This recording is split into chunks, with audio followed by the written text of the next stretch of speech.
بسم الله الرحمن الرحيم. அஸ்ஸலாமு அலைக்கும் வரஹ்மத்துல்லாஹி வபரகாத்துஹு. கண்ணியத்திற்குரிய பெரியோர்களே, தாய்மார்களே, சகோதர சகோதரிகளே, சமூக சீரழிவும் அதை அப்புறப்படுத்தும் வழிமுறைகளும் என்கிற தலைப்பு வழங்கப்பட்டிருக்கிறது. பொதுவாக இந்த நாட்டிலே, உலகத்திலே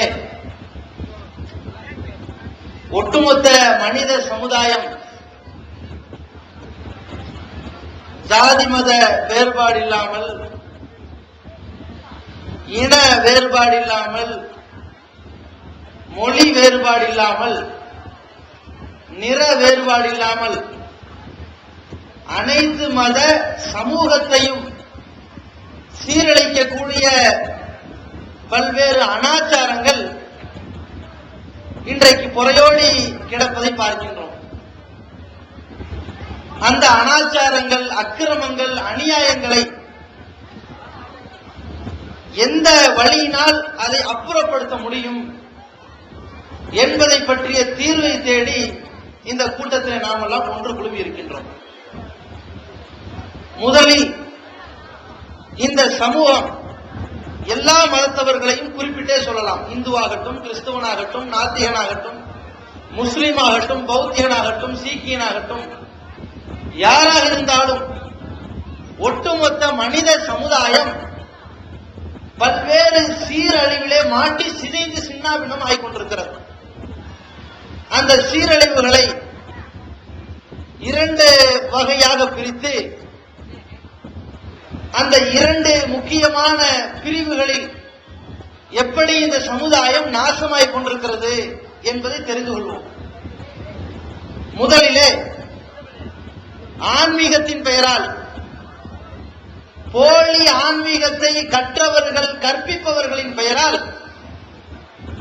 இந்த நாட்டிலே வாழக்கூடியவர்கள் எந்த மதத்தை சார்ந்தவர்களாக இருந்தாலும் பெரும் திரளாக ஏமாற்றப்பட்டு, மிகப்பெரிய துரோகம் இழைக்கப்பட்டு, மிகப்பெரிய சமூக சீரழிவுக்கு உள்ளாக்கப்பட்டு, தங்களுடைய ரத்தத்தை வேர்வையாக சிந்தி சேமித்த காசுகளை எல்லாம் இழந்து, கற்பையும் இழந்து நடுத்தருவிலே நிற்க வைக்கின்ற சில சமூக கொடுமைகளையும், ஆடம்பர மோகத்தின் காரணமாக பெண்ணாசை மற்றும் பொன்னாசை என்கிற மனிதர்களிடத்தில் தங்களுக்கிடையிலே இருக்கின்ற ஆடம்பர மோகத்தின் காரணமாக இந்த சமுதாயம் சிதறி நாசமாகிக் கொண்டிருக்கின்ற அந்த அவல நிலையையும் பார்க்கின்றோம். முதலில் ஆன்மீகத்தின் பெயரால் எந்த அளவிற்கு இந்த சமூகம் சீரழிந்து கிடக்கிறது என்பதை நாம் தெரிந்து கொள்ள வேண்டும். இப்படிப்பட்ட ஒரு அவல நிலையை தெரிந்து கொள்ள வேண்டிய ஒரு சூழ்நிலையிலே நாம் வாழ்ந்து கொண்டிருக்கிறோம். இன்றைக்கு நாம் பார்க்கின்ற எந்த மீடியாவாக இருந்தாலும் சரி, தொலைக்காட்சி ஆகட்டும், இணையதளங்களாகட்டும், பத்திரிகைகளாகட்டும், இவை அனைத்தும் பரிமாறப்படுகின்ற டீ கடை பெஞ்சாக இருக்கட்டும், டெய்லர் கடை வாசலாக இருக்கட்டும், நாசுவர்களுடைய கடையாக இருக்கட்டும், அனைத்து மக்கள் கூடுகின்ற இடங்களிலெல்லாம் பேசப்பட்டு நாசமாக, ஒரு கேவலமாக பேசப்பட்டு வருகின்ற ஒரு விஷயம் இந்த ஆன்மீகத்தின் பெயரால் செய்யப்படுகின்ற மோசடிகள். அப்ப இந்த மாதிரி ஆன்மீகத்தின் பெயரால் செய்யப்பட்டிருக்கிற சமூக சீரழிவை பற்றி இந்த சமுதாயம் முதலில் விழிப்புணர்வு பெற வேண்டும். இந்த விழிப்புணர்வு பெறுவதில் முஸ்லிம் சமுதாயம் 95% விழிப்புணர்வு அடைந்திருந்தாலும், மற்ற மத சமுதாய மக்கள் இந்த முஸ்லிம் சமுதாயம் இந்த ஆன்மீகவாதிகளின் பெயரால் ஏமாறாமல் இருப்பது போல, எச்சரிக்கையோடு இருப்பது போல படைத்த இறைவனை நேருக்கு நேர் தொடர்பு கொண்டு தன் தேவைகளை நிறைவேற்றுகிற இந்த இஸ்லாமிய சமுதாயத்தை போல நாமளும் மாற வேண்டும் என்கின்ற நிலையை உணர்வதற்குத்தான் இந்த செய்திகளை உங்களுக்கு சுட்டிக்காட்டுகிறோம். சமீபத்திலே பிடிபட்டிருக்கிற நித்யானந்தாவாக இருக்கட்டும், கடந்த காலத்திலே பிடிபட்ட தேவநாதன், சங்கராச்சாரியார், பிரேமானந்தா, சாய்பாபாவாக இருக்கட்டும், அதற்கு முந்தைய காலத்திலிருந்து இந்திய காலம் வரைக்கும், இன்றைய காலம் வரைக்கும் பிடிபட்டுக் கொண்டிருக்கிற, இன்று முதற்கொண்டு பிடிபட்டுக் கொண்டிருக்கிற பாதிரிமார்களாக இருக்கட்டும், இவர்கள் ஒட்டுமொத்த சமூகத்தையும் நாசமாக்குற வேலைகளை செய்வதற்கு தெளிவாக துணிந்து களமிறங்கி இருக்கிறார்கள். அப்படி மக்களை ஏமாற்றி ஏழை மக்களுடைய காசுகளை சுரண்டுவதற்காகவும், பணக்கார மக்களுடைய கட்டுக்கணக்கான செல்வ சொத்து மதிப்பீடுகளை அரசாங்கத்திற்கு மறைப்பதற்காகவும், ட்ரஸ்ட் என்ற பெயரால், அறக்கட்டளைகள் என்ற பெயரால் பணக்காரர்களிடம் இருந்து பல கோடி ரூபாயை வாங்கினோம் என்ற பெயரால் சில லட்சங்களை, சில ஆயிரங்களை வாங்கிக் கொண்டு பல கோடிகளை அவர்கள் தந்ததாக போலி கணக்கை எழுதி கொண்டு இந்த பணக்காரர்களுடைய சொத்துக்களை, கருப்பு பணங்களை வெள்ளை பணம் ஆக்குவதற்குரிய வேலைகளையும், அப்பாவி ஏழை மக்களுடைய காசுகளை ஏமாற்றி பிடுங்குற வேலைகளையும் பேய் பிசாசு என்ற பெயரால், ராகு காலம், நல்ல நேரம், கெட்ட நேரம் என்ற பெயரால், பில்லி சூனியம் என்ற பெயரால், குடும்பத்திற்கு நன்மையை அள்ளி வழங்குகிறோம் என்ற பெயரால், இறைவனுடைய மோட்சம் கிடைக்க வேண்டும், பார்வை பொழிய வேண்டும், அபிவிருத்தி பெற வேண்டும் என்கின்ற ஒரு கலையான வார்த்தை ஜாலத்தின் பெயரால் ஏழைகளுடைய காசுகளையும் பறித்துக் கொண்டு பெண்களுடைய கற்புகளையும் பறித்துக் கொள்கிற வேலைகளை இந்த சமுதாயத்திலே சாமியார்கள் என்ற பட்டியலில் ஒரு சாரார், பாதிரியார்கள் என்ற பட்டியலில் ஒரு சாரார் செய்து வருகிறதை பார்க்கிறோம். ஆனால் இந்த நாட்டிலே வாழ்கிற மக்களுக்கு என்றைக்காவது அது சுடப்பட்டு அதிலே புட்டு விழுந்து அதனால் ரோஷ உணர்வு வந்து இந்த கடவுளை நம்ம நேரடியாகத்தான் தொடர்பு கொள்ள வேண்டும், நம்முடைய தேவைகளை நிறைவேற்றக்கூடிய கடவுள் நம்மை பார்த்து கொண்டிருக்கிறார், நம்ம தேவைகளை நம்ம கடவுள்கிட்ட கெஞ்சினா கொடுப்பார் என்ற நம்பிக்கைக்கு வந்தார்களா? வரவே மாட்டேங்கிறார்கள். எந்த நம்பிக்கையில் இருக்காங்க தெரியுமா? இந்த சாமியார் போலி சாமியாரு, இதோ அந்த ஊர்ல இருக்கிறார்ல, வேலூர்ல, அந்த சாமியார் நல்ல சாமியாரு. ஏதாவது திடீர்னு ஒரு சாமியார் பிடிபட்டு சமுதாயத்தில் கேவலப்படுத்தப்பட்டு அவருடைய மடங்கள் எல்லாம் நொறுக்கப்பட்டு அவர் பெயரால் கட்டவிழ்க்கப்பட்ட கட்டவுட்டுகள், போஸ்டர்கள், பெரிய பெரிய பேனர்கள் கீறி கிழிக்கப்பட்டு அவருக்கு எதிரான பிரச்சாரங்களும் போராட்டங்களும் மக்கள் கொதிப்படைந்து இறங்கினாலும் மக்களுடைய புத்தி எப்படி வரல? அடே, இந்த சாமியார்கள் இப்படிதான்டா, இப்படி வரல. இந்த பாதிரியார்கள் இப்படித்தான், இப்படி வரல. எப்படி வருது தெரியுமா? இவர்கள்லாம் கெட்டவர்கள், அவங்க நல்லவங்க என்று இன்னொரு சாமியார் மேல பக்தியை வச்சு இங்க செலவழிச்சதெல்லாம் அங்க கொண்டு போய் கொட்டி அந்த சாமியார் ஒரு மாட்டிக்கொள்ளும் பொழுது அவன் சரியில்லை, ஆந்திராவில் ஒருத்தருக்கு அவன் நல்லா இருப்பான்னு ஓடுறத பார்க்கிறோம். நம்ம மக்கள் என்ன வரணும்? இந்த சாமியார்கள் என்பது டாக்டர் மாதிரியா? போலி டாக்டர் இருக்கிறாங்க. போலி டாக்டர் இருக்கிறாங்கிறதுக்காக வேண்டி டாக்டர் எல்லாம் கெட்டவன் இல்ல, நல்ல டாக்டர் இருக்கிறான். போலி இன்ஜினியர் இருப்பான், போலி வக்கீல் இருப்பான், ஒண்ணுக்கு உதவாதவன், அது மாதிரி நல்லவனும் இருப்பான். ஆனால் எடுத்தவனெல்லாம் சில்லற பசங்க என்று சொல்ற அளவிற்கு, எடுத்தவனெல்லாம் உருப்பட்டவன் இல்லை என்று சொல்ற அளவிற்கு இந்த ஆன்மீகத்தை தப்பும் தவறுமாக மக்களிடத்தில் திரித்து கூறுவதற்கு ஒரு கூட்டம் வருகிறது. சாமியார்கள் என்ற பெயரால் வருகிறது, பாதிரியார் என்ற பெயரால் வருகிறது. இவர்கள் எந்த சித்தாந்தத்தை மக்கள்கிட்ட போதிக்கிறாங்க? அந்த சித்தாந்தம் நம்ம பகுத்தறிவுக்கு எங்கேயாவது இடம் கொடுக்குதா அப்படின்னு யோசித்தீர்களா? இந்த மற்ற மத சமுதாயம் யோசித்து பார்த்தார்களா? என்ன சித்தாந்தத்தை போதிக்கிறாங்க? முதல்ல நல்லவனா இருக்கிறதுக்கு அளவுகோலை சொல்றாங்க பாருங்க. என்ன அளவுகோலம்? அவர் எந்த ஒரு பெண்ணையும் கல்யாணம் முடிக்கல, அது அளவுகோல். எனவே அவர் நல்லவரு.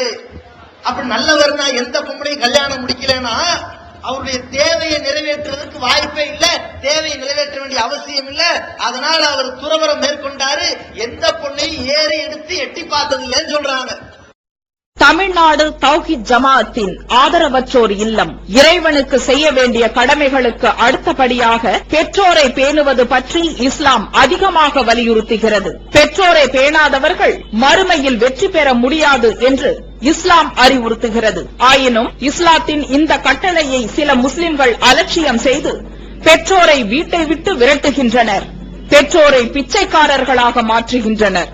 இந்த அவல நிலைக்கு பரிகாரம் காணும் வகையில் முதியோர் ஆதரவு இல்லத்தை தமிழ்நாடு தௌஹீத் ஜமாஅத் நடத்துகிறது. தாயன்புடன் உணவு, உடை, மருத்துவம் உள்ளிட்ட 24 மணி நேரமும் செவிலியருடன் கூடிய பராமரிப்பு மற்றும் தனி ஆம்புலன்ஸ் வசதி இவை அனைத்தும் முற்றிலும் இலவசமாக செய்து தரப்படுகிறது.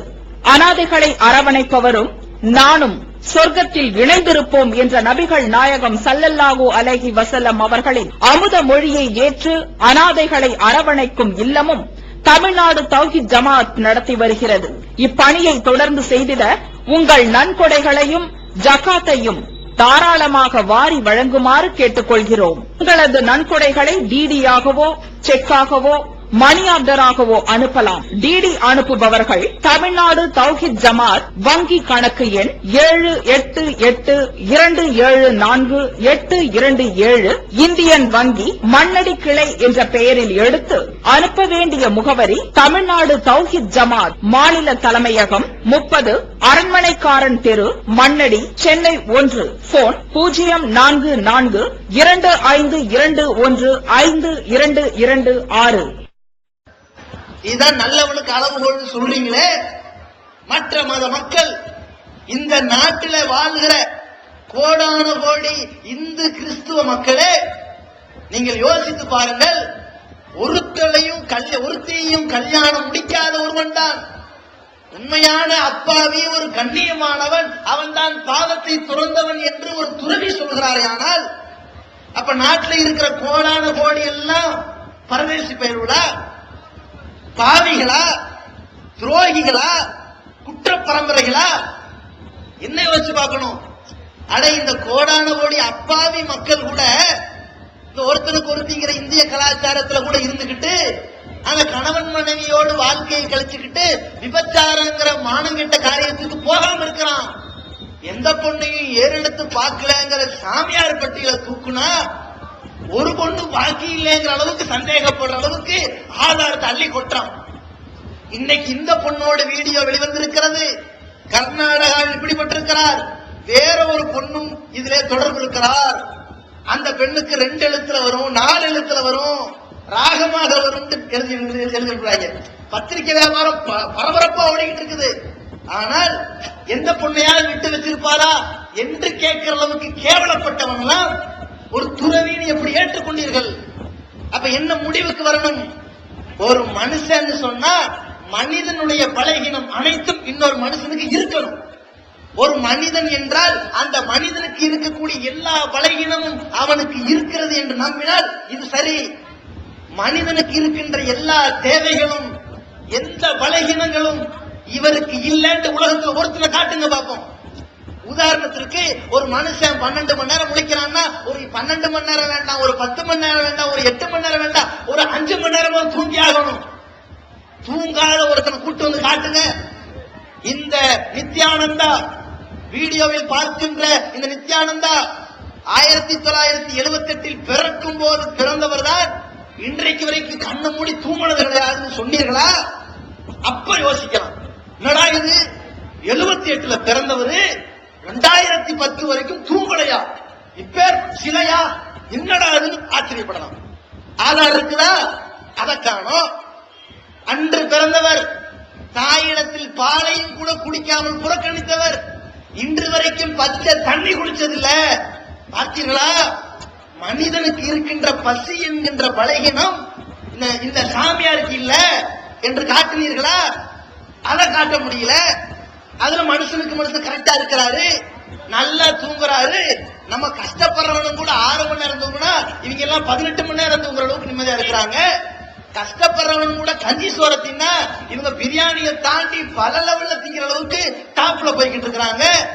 எந்த வகையில நம்மளை விட தியாகி அவரு? எந்த வகையில எடுத்து காட்டுங்க, உன்னையுமே காணும். அப்ப எந்த வகையில தியாகி, எந்த வகையில துறவி, எதை துறந்தார், மனிதனுடைய பலகீனத்திலிருந்து அவர் என்ன தனித்தன்மையோடு இருந்தார், கடவுளுக்கு நிகராக அவர்கிட்ட என்ன இருக்குது, ஒண்ணுமே இல்லைங்கும் போது இவரை எப்படி கடவுள் ஆக்கினீர்கள்? அதை யோசிச்சீர்களா? பாதிரியார்கள் போனார்களே, இவர் கையேந்தினால், கர்த்தரிடத்தில் வேண்டினால், இவர் கேட்டது நிறைவேறாம இருந்ததே இல்லைன்னு ஒரு பிட்ட போடுறாங்களே.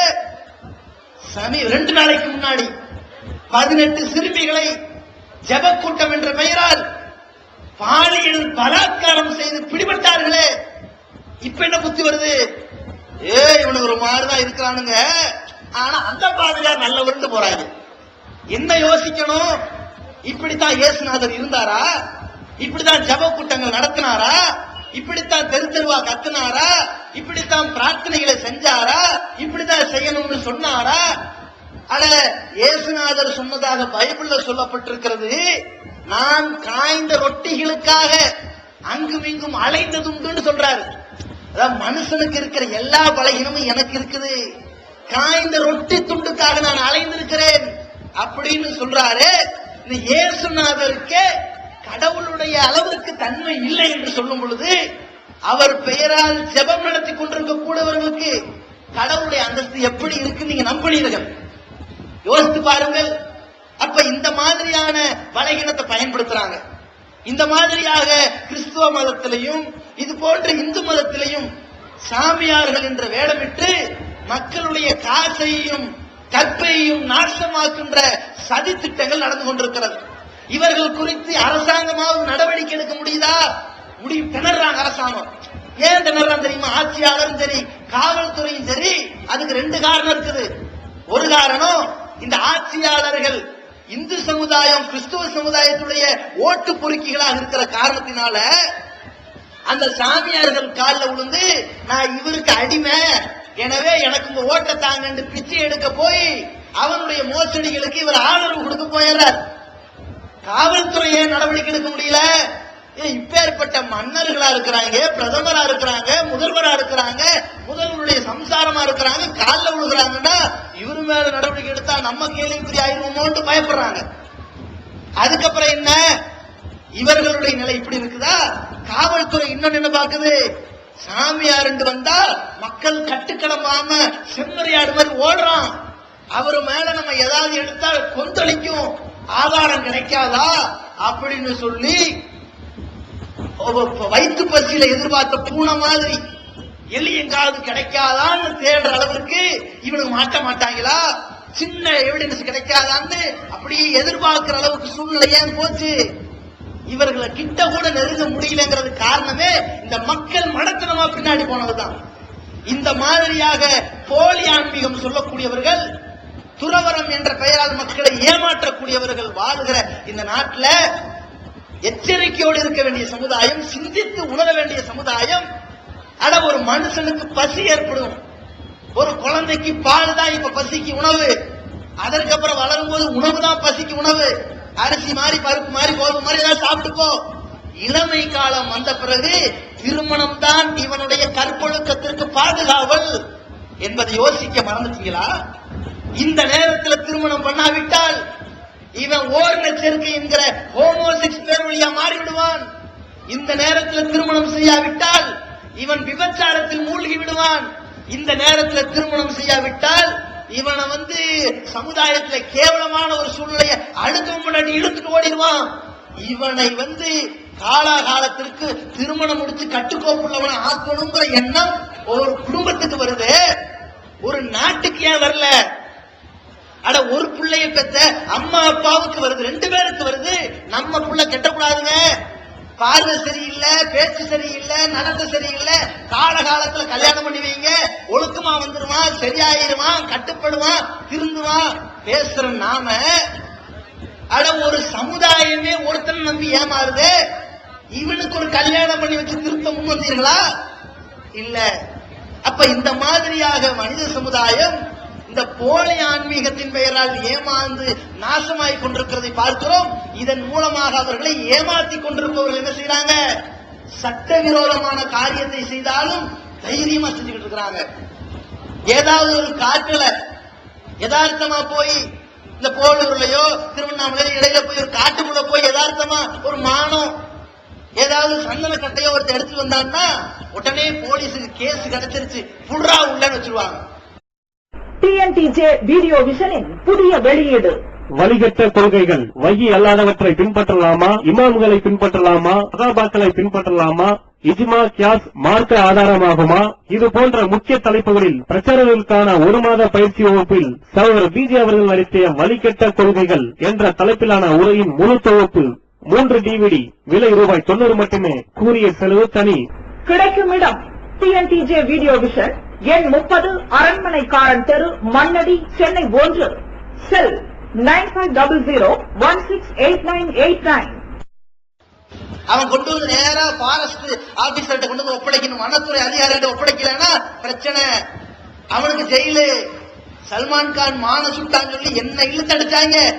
அடே, இந்த மாதிரி மான திருடுற கேஸ்ல, மான கொள்ற கேஸ்ல, புலித்தோலை நாட்டில் அழிந்து வருகின்ற ஒரு இனமாக இருக்கின்ற புலி தோள்கள்லாம் மக்கள் பயன்படுத்தக்கூடாதுன்னு அரசாங்கம் தடை செஞ்சிருக்கிற அந்த விஷயத்துல சந்தன கட்டைகளை நீங்க பயன்படுத்தக்கூடாது, அதை கொள்முதல் பண்ணக்கூடாது, இந்த மாதிரியாக அரசாங்கத்துக்கு தெரியாம கள்ள வேலை பண்ணக்கூடாதுன்னு சொல்லி அரசுக்கு எதிராக சந்தன கட்டை வச்சிருக்கிறான். ஒரு பக்கம் வீரப்பட சுட போறான், இந்த பக்கம் அவன் போட்டிருக்கிற டிரெஸ்ஸுக்கும் இவன் போட்டிருக்கிற டிரெஸ்ஸுக்கும் தான் வித்தியாசமே. மக்களுடைய இந்த பெரும்பான்மையை பயந்து நடவடிக்கை எடுக்க முடியாத சூழ்நிலைக்கு போகுதுன்னா என்ன காரணம்? சமுதாயம் சீரழிஞ்சுக்கிட்டு போகுது. எதனால் சீரழிகிறது? ஆன்மீகத்தை தப்பாக விலகி சீரழிகிறது. முதல்ல ஒரு விஷயத்தை புரிந்து கொள்ளுங்கள். நம்ம இயற்கையாக நம்ம குடும்பத்துல நம்ம பிள்ளைகளுக்கு கணவன் மனைவி என்ற வாழ்க்கை வந்தால்தான் ஒழுக்கம் வரும்ங்கிற அந்த எண்ணம் இஸ்லாத்துல மிக தெளிவாக சொல்லப்பட்டிருக்கிறது. இந்த ஏமாற்று வேலைகள் எல்லாம் ஏன் இஸ்லாத்துல வேலை போகல? ஏன் எடுபடல? ஏன் இங்க புண்ணியமாகல? ஏன் கடவுள் பேர் சொல்லி இங்க காசு வேலை நடக்கல? இங்க பார்க்காத காரணமே இஸ்லாம் மிக தெளிவான ஒரு விஷயத்தை உலகத்திற்கு சொல்லுகிறது. அந்நிகாஹுவின் சுன்னத்தி, திருமணம் பண்றது ஏன் வழிமுறை. லா இலாஹ இல்லல்லாஹ் முஹம்மது ரசூலுல்லாஹ் எவன் களிமா சொன்னானோ அவன் முஸ்லிம். அல்லாஹ் ஒருவன் தான் கடவுள் என்று ஏற்றுக்கொண்டவன். அல்லாஹ்வுடைய தூதர் முகம்மதை தன்னுடைய வாழ்க்கை வழிகாட்டியாக ஒப்புக்கொண்டவன். ஒரு கல்யாணமாவது பண்ணியிருக்க வேண்டும், ஒரு மனைவியாவது திருமணம் முடித்திருக்க வேண்டும். துறவரம் செய்யக்கூடாது என்கின்ற ஒரு கட்டளை இருக்கிற காரணத்தினால் இந்த சமுதாயத்தில் கல்யாணம் பண்ண மாட்டேன், கடவுளுக்காக வேண்டி எந்த பெண்ணை ஏறெடுத்து பார்க்க மாட்டேங்கிற கள்ள பேர்வெளிகள் உருவாகல.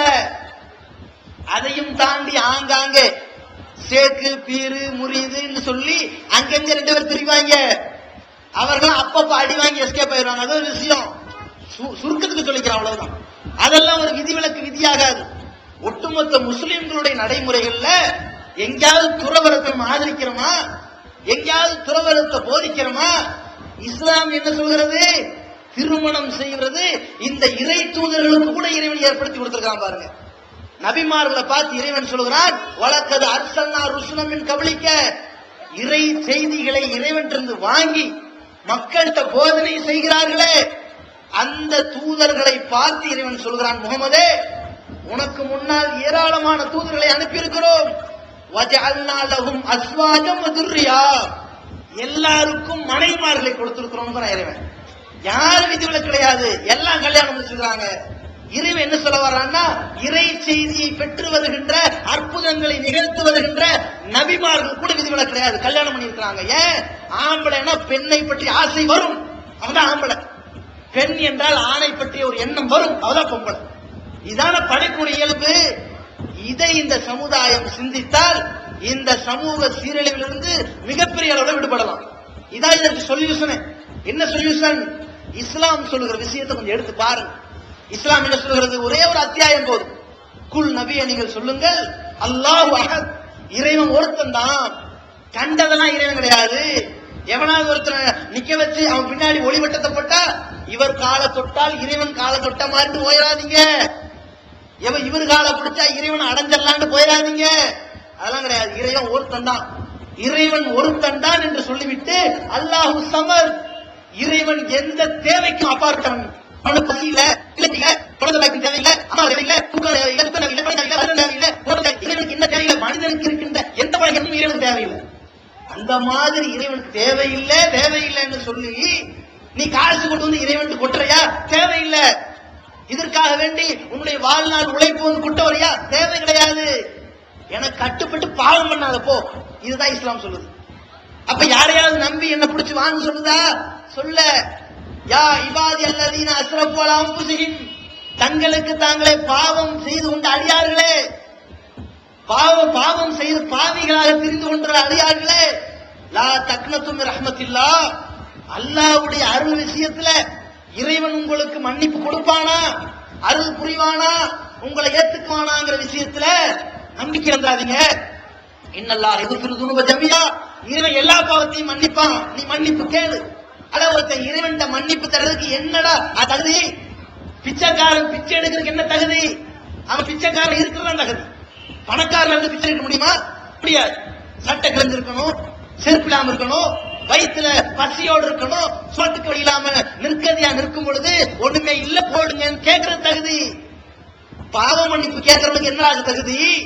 நீ அவுளியாவா இருக்கணும், இறைநேசரா இருக்கணுங்கிற தகுதியா? அல்லது நீ பெரிய சாமியார் மாதிரி வரணுங்கிற தகுதியா? நீ பாவம் பண்ணதான் தகுதி. பாவம் பண்ணல, நான் மன்னிப்பேன் நம்புவில, கேளு பாவம் மன்னிப்பேன் என்று இஸ்லாம் சொல்லி தந்து இந்த புரோகிதத்தை எல்லாம் உடைச்சு சின்னாமின்னமாக்கி நாசமாக்கிடுச்சு. கடவுள் பெயரால் சம்பாதிக்க ஒரு நாடு கிடையாது ஆக்கி விட்டுச்சு இஸ்லாம். இப்படிப்பட்ட இஸ்லாத்துடைய தனித்தன்மையை புரிஞ்சு பாருங்க. ஆனா எல்லாருமே சம்பாதிக்கிறோம். நம்ம சமுதாயம் இடஒதுக்கீடு கிடைக்காதனால இந்தியாவில, தமிழகத்துல நம்ம இடஒதுக்கீடு இல்லாத சமுதாயமா இருக்கிறதுனால நம்ம சமுதாயம் கல்வியில, வேலை வாய்ப்புல, பொருளாதாரத்துல முன்னேற்றம் குறைவுதான். ஆனா நம்மளை விட கிறிஸ்துவ மதமோ இந்து மத சமுதாயமோ தங்களுடைய கல்வி, வேலை வாய்ப்பு, பொருளாதார முன்னேற்றம் ஜாஸ்தி தான். ஆனா பெரிய அளவுல திவாலாகிறவன் யாரு? நம்மள அவங்களா? அவங்க. ஏன் திவாலாகிறான்? இந்த மூட நம்பிக்கையாலே பாதி விழுந்துடுறான். சொத்துல பாதிக்கு போகுது, இந்த மூட நம்பிக்கையே போய் விழுந்துருது. அப்ப இந்த மூட நம்பிக்கையின் பெயரால் விழுவதை இஸ்லாம் முதல்ல உடைக்கிறது. எந்த மாதிரி உடைக்கிறது? சுருக்கமா சொல்லி முடிச்சு அந்த டாபிக்ல என்னன்னா, நபிகள் நாயகம் ஸல்லல்லாஹு அலைஹி வஸல்லம் அவர்கள் முதல் இந்த சமுதாயத்திற்கு சொன்னது என்னன்னா, ஒரு மூமின் பலகீனமான மூமினை விட அல் முஃமினுல் கவியு, உறுதியான திடகாத்திரமான நல்ல சிந்தனை உள்ள மூமின், கைரு மினல் முஃமினில் தைஃப், பலகீனமான மூமினை விட சிறந்தவன், ஏமாளியை விட சிறந்தவன் என்று இஸ்லாம் சொல்கிறது. இன்னொரு இடத்துல நபிகள் நாயகம் ஸல்லல்லாஹு அலைஹி வஸல்லம் எந்த அளவிற்கு போடுறாங்கன்னா, நீ இறைவனை நம்பக்கூடியவனாக இருந்தால் நீ ஏமாறக்கூடாது, அவ்வளவு புத்திசாலியா இருக்கணும்னு சொல்லுகிறது இஸ்லாம். இந்த சமுதாயம் ஏமாறாம உஷாரா இருக்கிறதுக்கு என்ன காரணம் தெரியுமா? இந்த உபதேசம் தான் காரணம். நபிகள் நாயகம் ஸல்லல்லாஹு அலைஹி வஸல்லம் சொல்கிறார்கள், லா யுல்தகுல் முஃமினு மின் ஜுஹரின் வாஹிதின் மர்ரத்தைன், ஒரு இறை நம்பிக்கையாளன், இறைவனை நம்பக்கூடியவன், உண்மையான முஸ்லிம் மூமின் ஒரே பொந்துல 2 முறை கொட்டப்பட மாட்டான். கொட்டப்படவும் மூமினா இருக்க மாட்டான். எப்படி? ஒரு பொந்துல ஒரு தடவை கொட்டப்பட்டால் இது தப்பு, இங்க மீண்டும் ஏமாறக்கூடாது, எச்சரிக்கையா இருக்கணும். முதல் தடவை கொட்டப்படுறது மனுஷங்கிறதுனால இங்க என்னவோ இருக்குமோன்னு ஏமாந்து கொட்டப்படுறான், 2வது அந்த ஏமாற்றம் வரக்கூடாது என்று விழிப்புணர்வோடு இருக்க சொல்லுகிற சமுதாயத்தில் இருக்கிற காரணத்தினால்தான் இந்த சமூக சீரழிவு நம்ம சமுதாயத்தில் வில போகல. இதுல கூட சொல்ல வேண்டி இருக்கிறது, சேகு என்ற பெயர்ல, பீர் முரீத் என்ற பெயர்ல ஏன் கையை தொட்டீங்கன்னா அப்படியே ஒரு ஆட்டத்துல ஏன் ஈமான் உங்களுக்கு வந்துடும் அப்படின்னு காப்பீரா? இல்ல, என் ஈமான் ஒரு பங்கு உங்களுக்கு வந்துடும், நீ முஸ்லிமா எல்லாம் சொர்க்கத்துக்கு போயிடலான்ட்டு சில கூட்டம் ஏமாத்த வருவாங்க. அத்தனையும் ஃப்ராடுகள், வயிற்று பிளப்பு கூட்டம். அவர்களுக்கு எந்த அளவு கதை எழுதி வச்சிருப்பாங்க தெரியுமா? சுபஹான மௌலிதுன்னு ஓதிட்டு இப்ப முஹைதீன் மௌலிதுன்னு தொடங்குவாங்க. அந்த மாதிரி முஹைதீன் மௌலிதுன்னு சில பகுதிகளில் ஓதுற மாதிரி ஷாஹுல் ஹமீது மௌலிதுன்னு ஓதுவார்கள். இதெல்லாம் யார் தெரியுமா? நாங்க கல்யாணம் பண்ண மாட்டோம், துறவரம், நாங்க இறைவன் அடைஞ்சிட்டோம், எங்கள் நம்புற நீங்க சொர்க்கத்துக்கு வந்தலாம் சொன்ன மாதிரி வந்த இவர்கள் பெயரால் இட்டு கட்டப்பட்டு இவர்கள் அவுளியாக்கள் மக்களுக்கு அங்கீகாரம் மாதிரி போட்டு விட்டு இவர்கள் பெயரால் தருகா என்று சொல்லி கால் சம்பாதித்துக் கொண்டு இன்னைக்கு நடமாடும் சேது பீர் முனிதா இருக்கிறவங்க நாளைக்கு தருகா உண்டாக்க போறோம்னு அர்த்தம். அதான் பின்னணி. இது மாதிரி உருவாக்கக்கூடியவர்கள், உருவானவர்கள் எப்படி கதையில வச்சிருக்கிறாங்க பாருங்க. ஒரு அவுளியா இருந்தாராம், சாகுல மீதுதான் நாகூருக்குள்ள அங்க. அந்த அவுளியா முடிவெட்டிட்டு இருந்தாராம். முடியா தாடியான்னு தெரியாது, சிறைத்துக் கொண்டிருந்தால் வருதல்ல. ஈகத்துவம் ஓரிரை கொள்கையை விளக்கும் ஒப்பற்ற மாத இதழ் PJ, M.I. சுலைமான், ஷம்சுல்லுஹா, இன்னும் பல சிறந்த அறிஞர்களின் கருத்து கருவூலங்கள், இன்னும் பல சிறந்த அம்சங்களுடன் வெளிவரும் ஏகத்துவம் இதழை படித்து உங்கள் மார்க்க அறிவை வளர்த்துக் கொள்ளுங்கள். ஆண்டு சந்தா உள்நாடு ரூபாய், வெளிநாடு ரூபாய், தனி இதழ் ரூபாய். உங்கள் டிராப்ட்களை ஏகத்துவம், இலக்கம் 30, அரண்மனைக்காரன் தெரு, மண்ணடி, சென்னை 1 என்ற முகவரிக்கு அனுப்புவீங்கள். மகளிருக்கு வழிகாட்டும் மாத இதழ் தீன்குல பெண்மணி, தமிழ்நாடு தவ்ஹீத் ஜமாத்தின் மேற்பார்வையில் முஸ்லிம் பெண்களுக்கான இல்லற கடமைகள், மருத்துவ பகுதி, சிறுவர் பகுதி, திருமண தகவல் பகுதி, ஹதீஸ் திறனாய்வு போட்டி மற்றும் பல சுவையான அம்சங்களுடன் வெளிவரும் முஸ்லிம் பெண்களுக்கான முழுமையான மாத இதழ் தீன்குல பெண்மணி. ஆண்டு சந்தா உள்நாடு ரூபாய், வெளிநாடு ரூபாய், தனி இதழ் ரூபாய். உங்கள் MODDகளை எடுத்து அனுப்ப வேண்டிய முகவரி தீன்குல பெண்மணி, நம்பர் 30, அரண்மனைக்காரன் தெரு, மண்ணடி, சென்னை 1. எதிரில் சிறைத்துக் கொண்டிருப்பவர் கண்ணாடியை வச்சுட்டு அப்படியே சிறைச்சுக்கிட்டு இருக்காராம். சிறைச்சாரா, முடிய வெட்டினாரான்னு தெரியல. அவர் தாடி எடுக்கிறாருன்னா அதை நம்ம கேள்வி கேட்கக்கூடாது, என்ன பண்ணிட்டு போறாரு. இப்படி பண்ணிக்கிட்டு இருக்கும்போது படார்னு கண்ணாடி வாங்கி எரிஞ்சாராம். அப்படியே எரிஞ்ச உடனே இவர் பதறி போய், என்னங்க ஆச்சு, ஏங்க எரியறீங்க? அது என்னன்னா, ஒரு கூட்டம் கடலிலே பயணம் செய்து கொண்டிருந்தது. திடீரென்று சாகுல் ஹமீது அவர்களே, எங்களுடைய கப்பலில் ஒரு ஓட்டை விழுந்து விட்டது, கப்பல் இங்கும் அங்குமாக அலைகழிக்கப்பட்டுக் கொண்டிருக்கிறது, நீங்கள் எங்களை காப்பாற்றினால் உங்களுக்கு 40 நாளைக்கு சோறு போடுவோம் என்று நேர்ச்சை செய்தார்கள். இந்த கண்ணாடி எரிஞ்சல்ல, இந்த கண்ணாடி துண்டு அந்த கப்பலுடைய ஓட்டை அடைச்சு காப்பாத்திருச்சு, சமுதாயத்தை நான் காப்பாத்திட்டேன் என்று எழுதி வைத்திருக்கிறார்கள் கதை. இதைத்தான் மௌலிது ஓதிக்கிட்டு இருக்கிறாங்க, விளங்கிங்க. அப்ப இந்த மாதிரி கதைகளை எழுதி வச்சா நம்ம நம்புறோமா, நம்புவோமா? உண்மையான மூமின் ஏமாறலாமா? இந்த சமுதாயம் விழிப்புணர்வோடு இருக்க வேண்டும்ங்கிறது தான் இந்த சமுதாயத்துக்கு சொல்லப்பட்ட உபதேசங்கள்.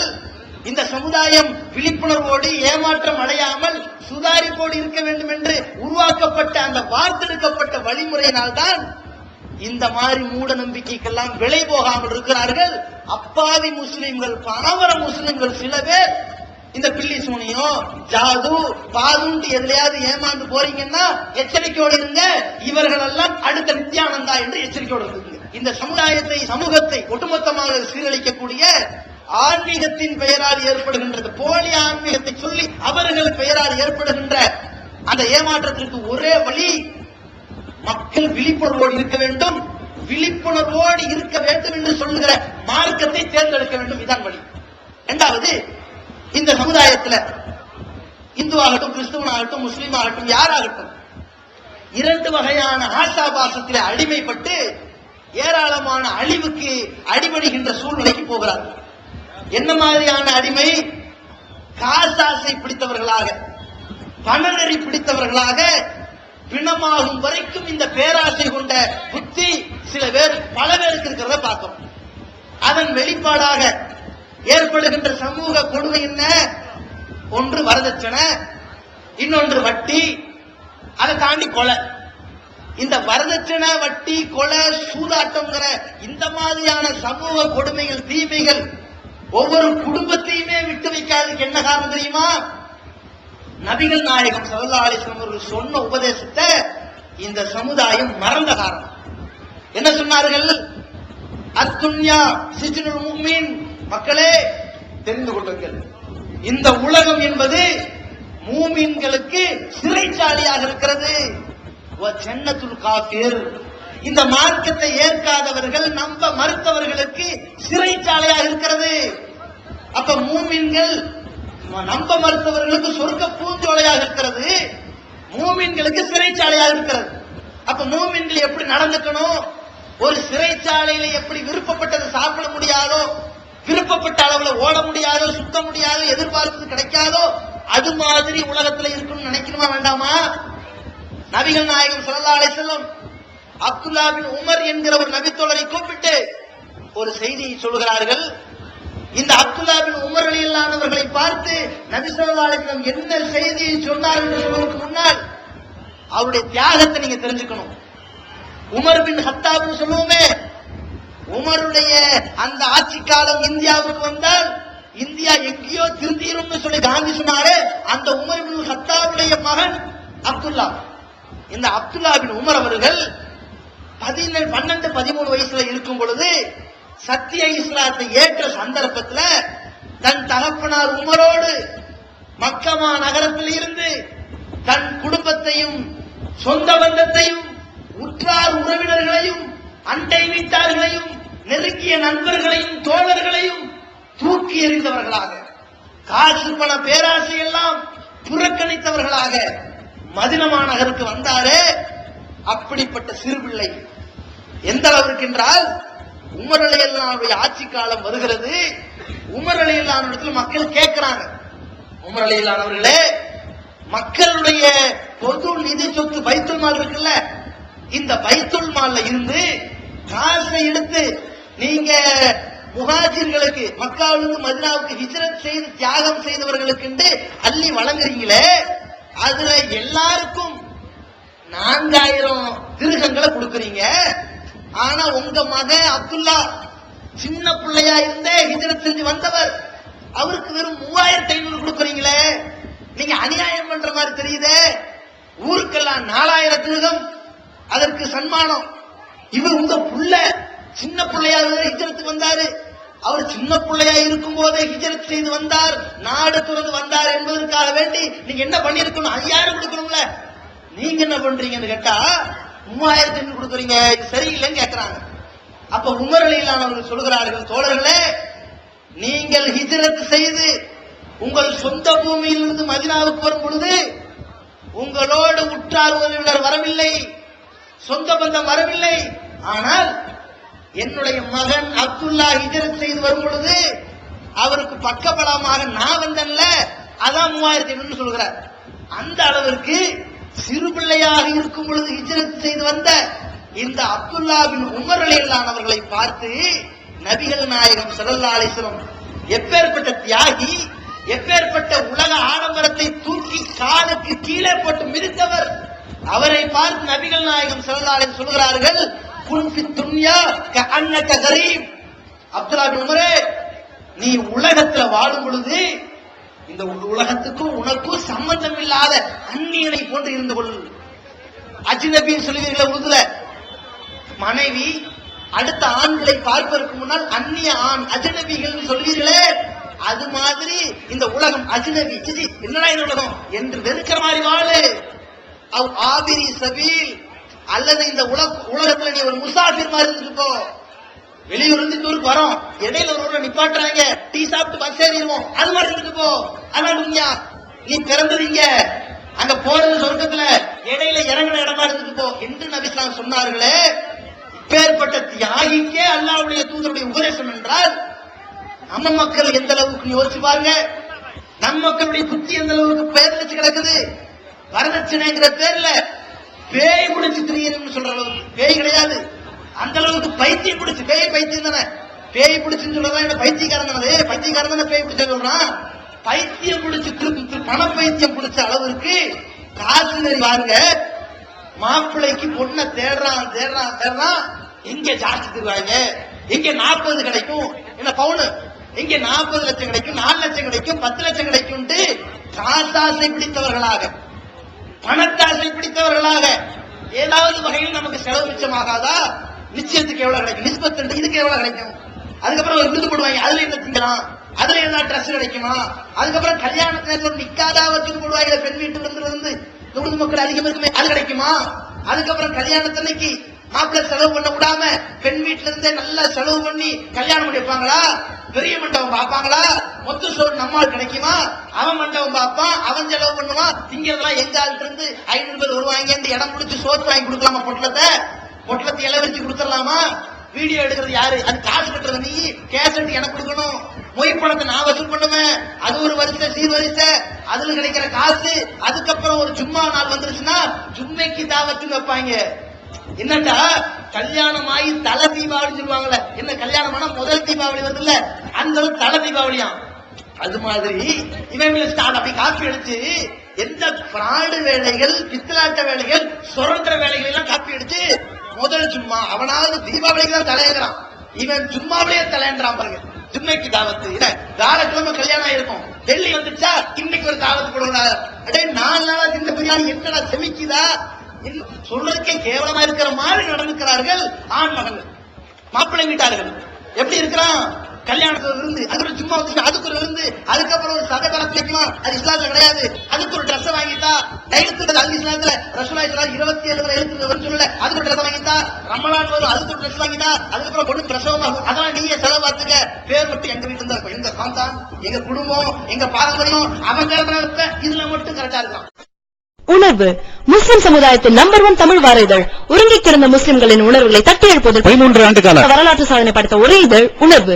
செய்திகளின் நடுநிலைமை, விமர்சனங்களின் நேர்மை, சமுதாய செய்திகளுக்கு முன்னுரிமை, இஸ்லாத்தின் எதிரிகளை அடையாளம் காட்டுதல், அரசியல், ஆன்மீகம் பற்றிய கேள்விகளுக்கு ஆணித்தரமான பதில்கள், ஆய்வு கட்டுரைகள், பல சுவையான அம்சங்களுடன் வெளிவரும் உணர்வின் வாசக சமுத்திரத்தில் நீங்களும் சங்கமமாகுங்கள். ஆண்டு சந்தா உள்நாடு ரூபாய் 400, வெளிநாடு ரூபாய் 2300, தனி இதழ் ரூபாய் 8.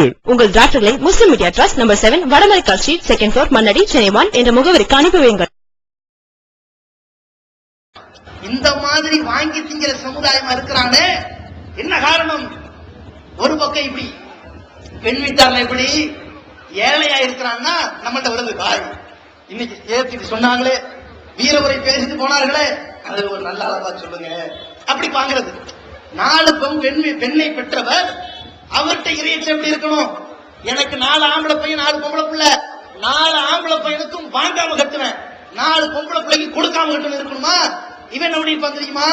4 ஆம்பளை பையனுக்கும் நல்லா பார்த்து வசமா மாட்டி உட்கார வச்சுட்டு 4 பொம்பளை பிள்ளைக்கு நம்மளை தேர்றது. பாய் உங்க ஜமாத்துல மாப்பிள்ளை தான் கொடுங்க, ஏன் நம்ம ஜமாத்துக்காரன் பள்ளிக்கு மட்டும் வரக்கூடாது, நம்ம ஜமாத்துக்காரன் தொப்பி கூட நீ முஸ்லீமே இல்ல, தொப்பி கொள்ள முஸ்லீம் இல்ல, பள்ளிக்கு வராத இப்படி பாக்க. காபத்துல்லாவுக்கு இவங்க போய் ஹஜ் செஞ்சுட்டு ஹாஜி மேல பட்ட வச்சுட்டு வராங்க, ஹஜ் செய்யற வரைக்கும் தொப்பி போட கூடவே கூடாது. அப்ப இவனா முஸ்லீமா? அவள் ஹாஜிக்கு. அப்ப அந்த அளவுக்கு என்ன வாங்கி இருக்கிறான்னா, தொப்பி போடல முஸ்லீம் இல்ல, உனக்கு கபரஸ்தான்ல இடம் இல்ல, ஆனா மாப்பிள்ள இருந்தா வர சொல்லிடலாம் கொடுங்க என்று கேட்கற பாக்கிறோம். இன்னொரு சாரார் என்ன, 4 பெண் பிள்ளையை பெற்று ஒரு ஆம்பளை பிள்ளைய பெற்றா 1க்கு நல்லா வசூல் பண்ணிக்கிறது, 4க்கு என்ன நம்மள்ட்ட வந்து லாஜிக் பேசுறது, ஏதாவது ஆண்டு இருக்காண்டு. ஒரு பொம்பளை பிள்ளையை பெற்றவன் ஏழையா இருந்தா கண்ணியமா நடந்துக்கிறான், பணக்காரனா என்ன பண்ணான் தெரியுமா? பெருமை பிடிச்சு, ஆணவம் பிடிச்சு, அகந்த பிடிச்சு. திருமணம் என்பது ஒரு பொதுவான மார்க்க சட்டம். சமுதாயத்தில் எத்தனையோ இளம் சிறுமிகள் அவர்கள் முதிர்கன்னிகளாக வந்தும் திருமணம் முடியாம இருக்கிறாங்களே, கஷ்டப்படுறாங்களே, அவங்க சமுதாயத்துல மனைவி என்ற அந்தஸ்து அடையிலேயே.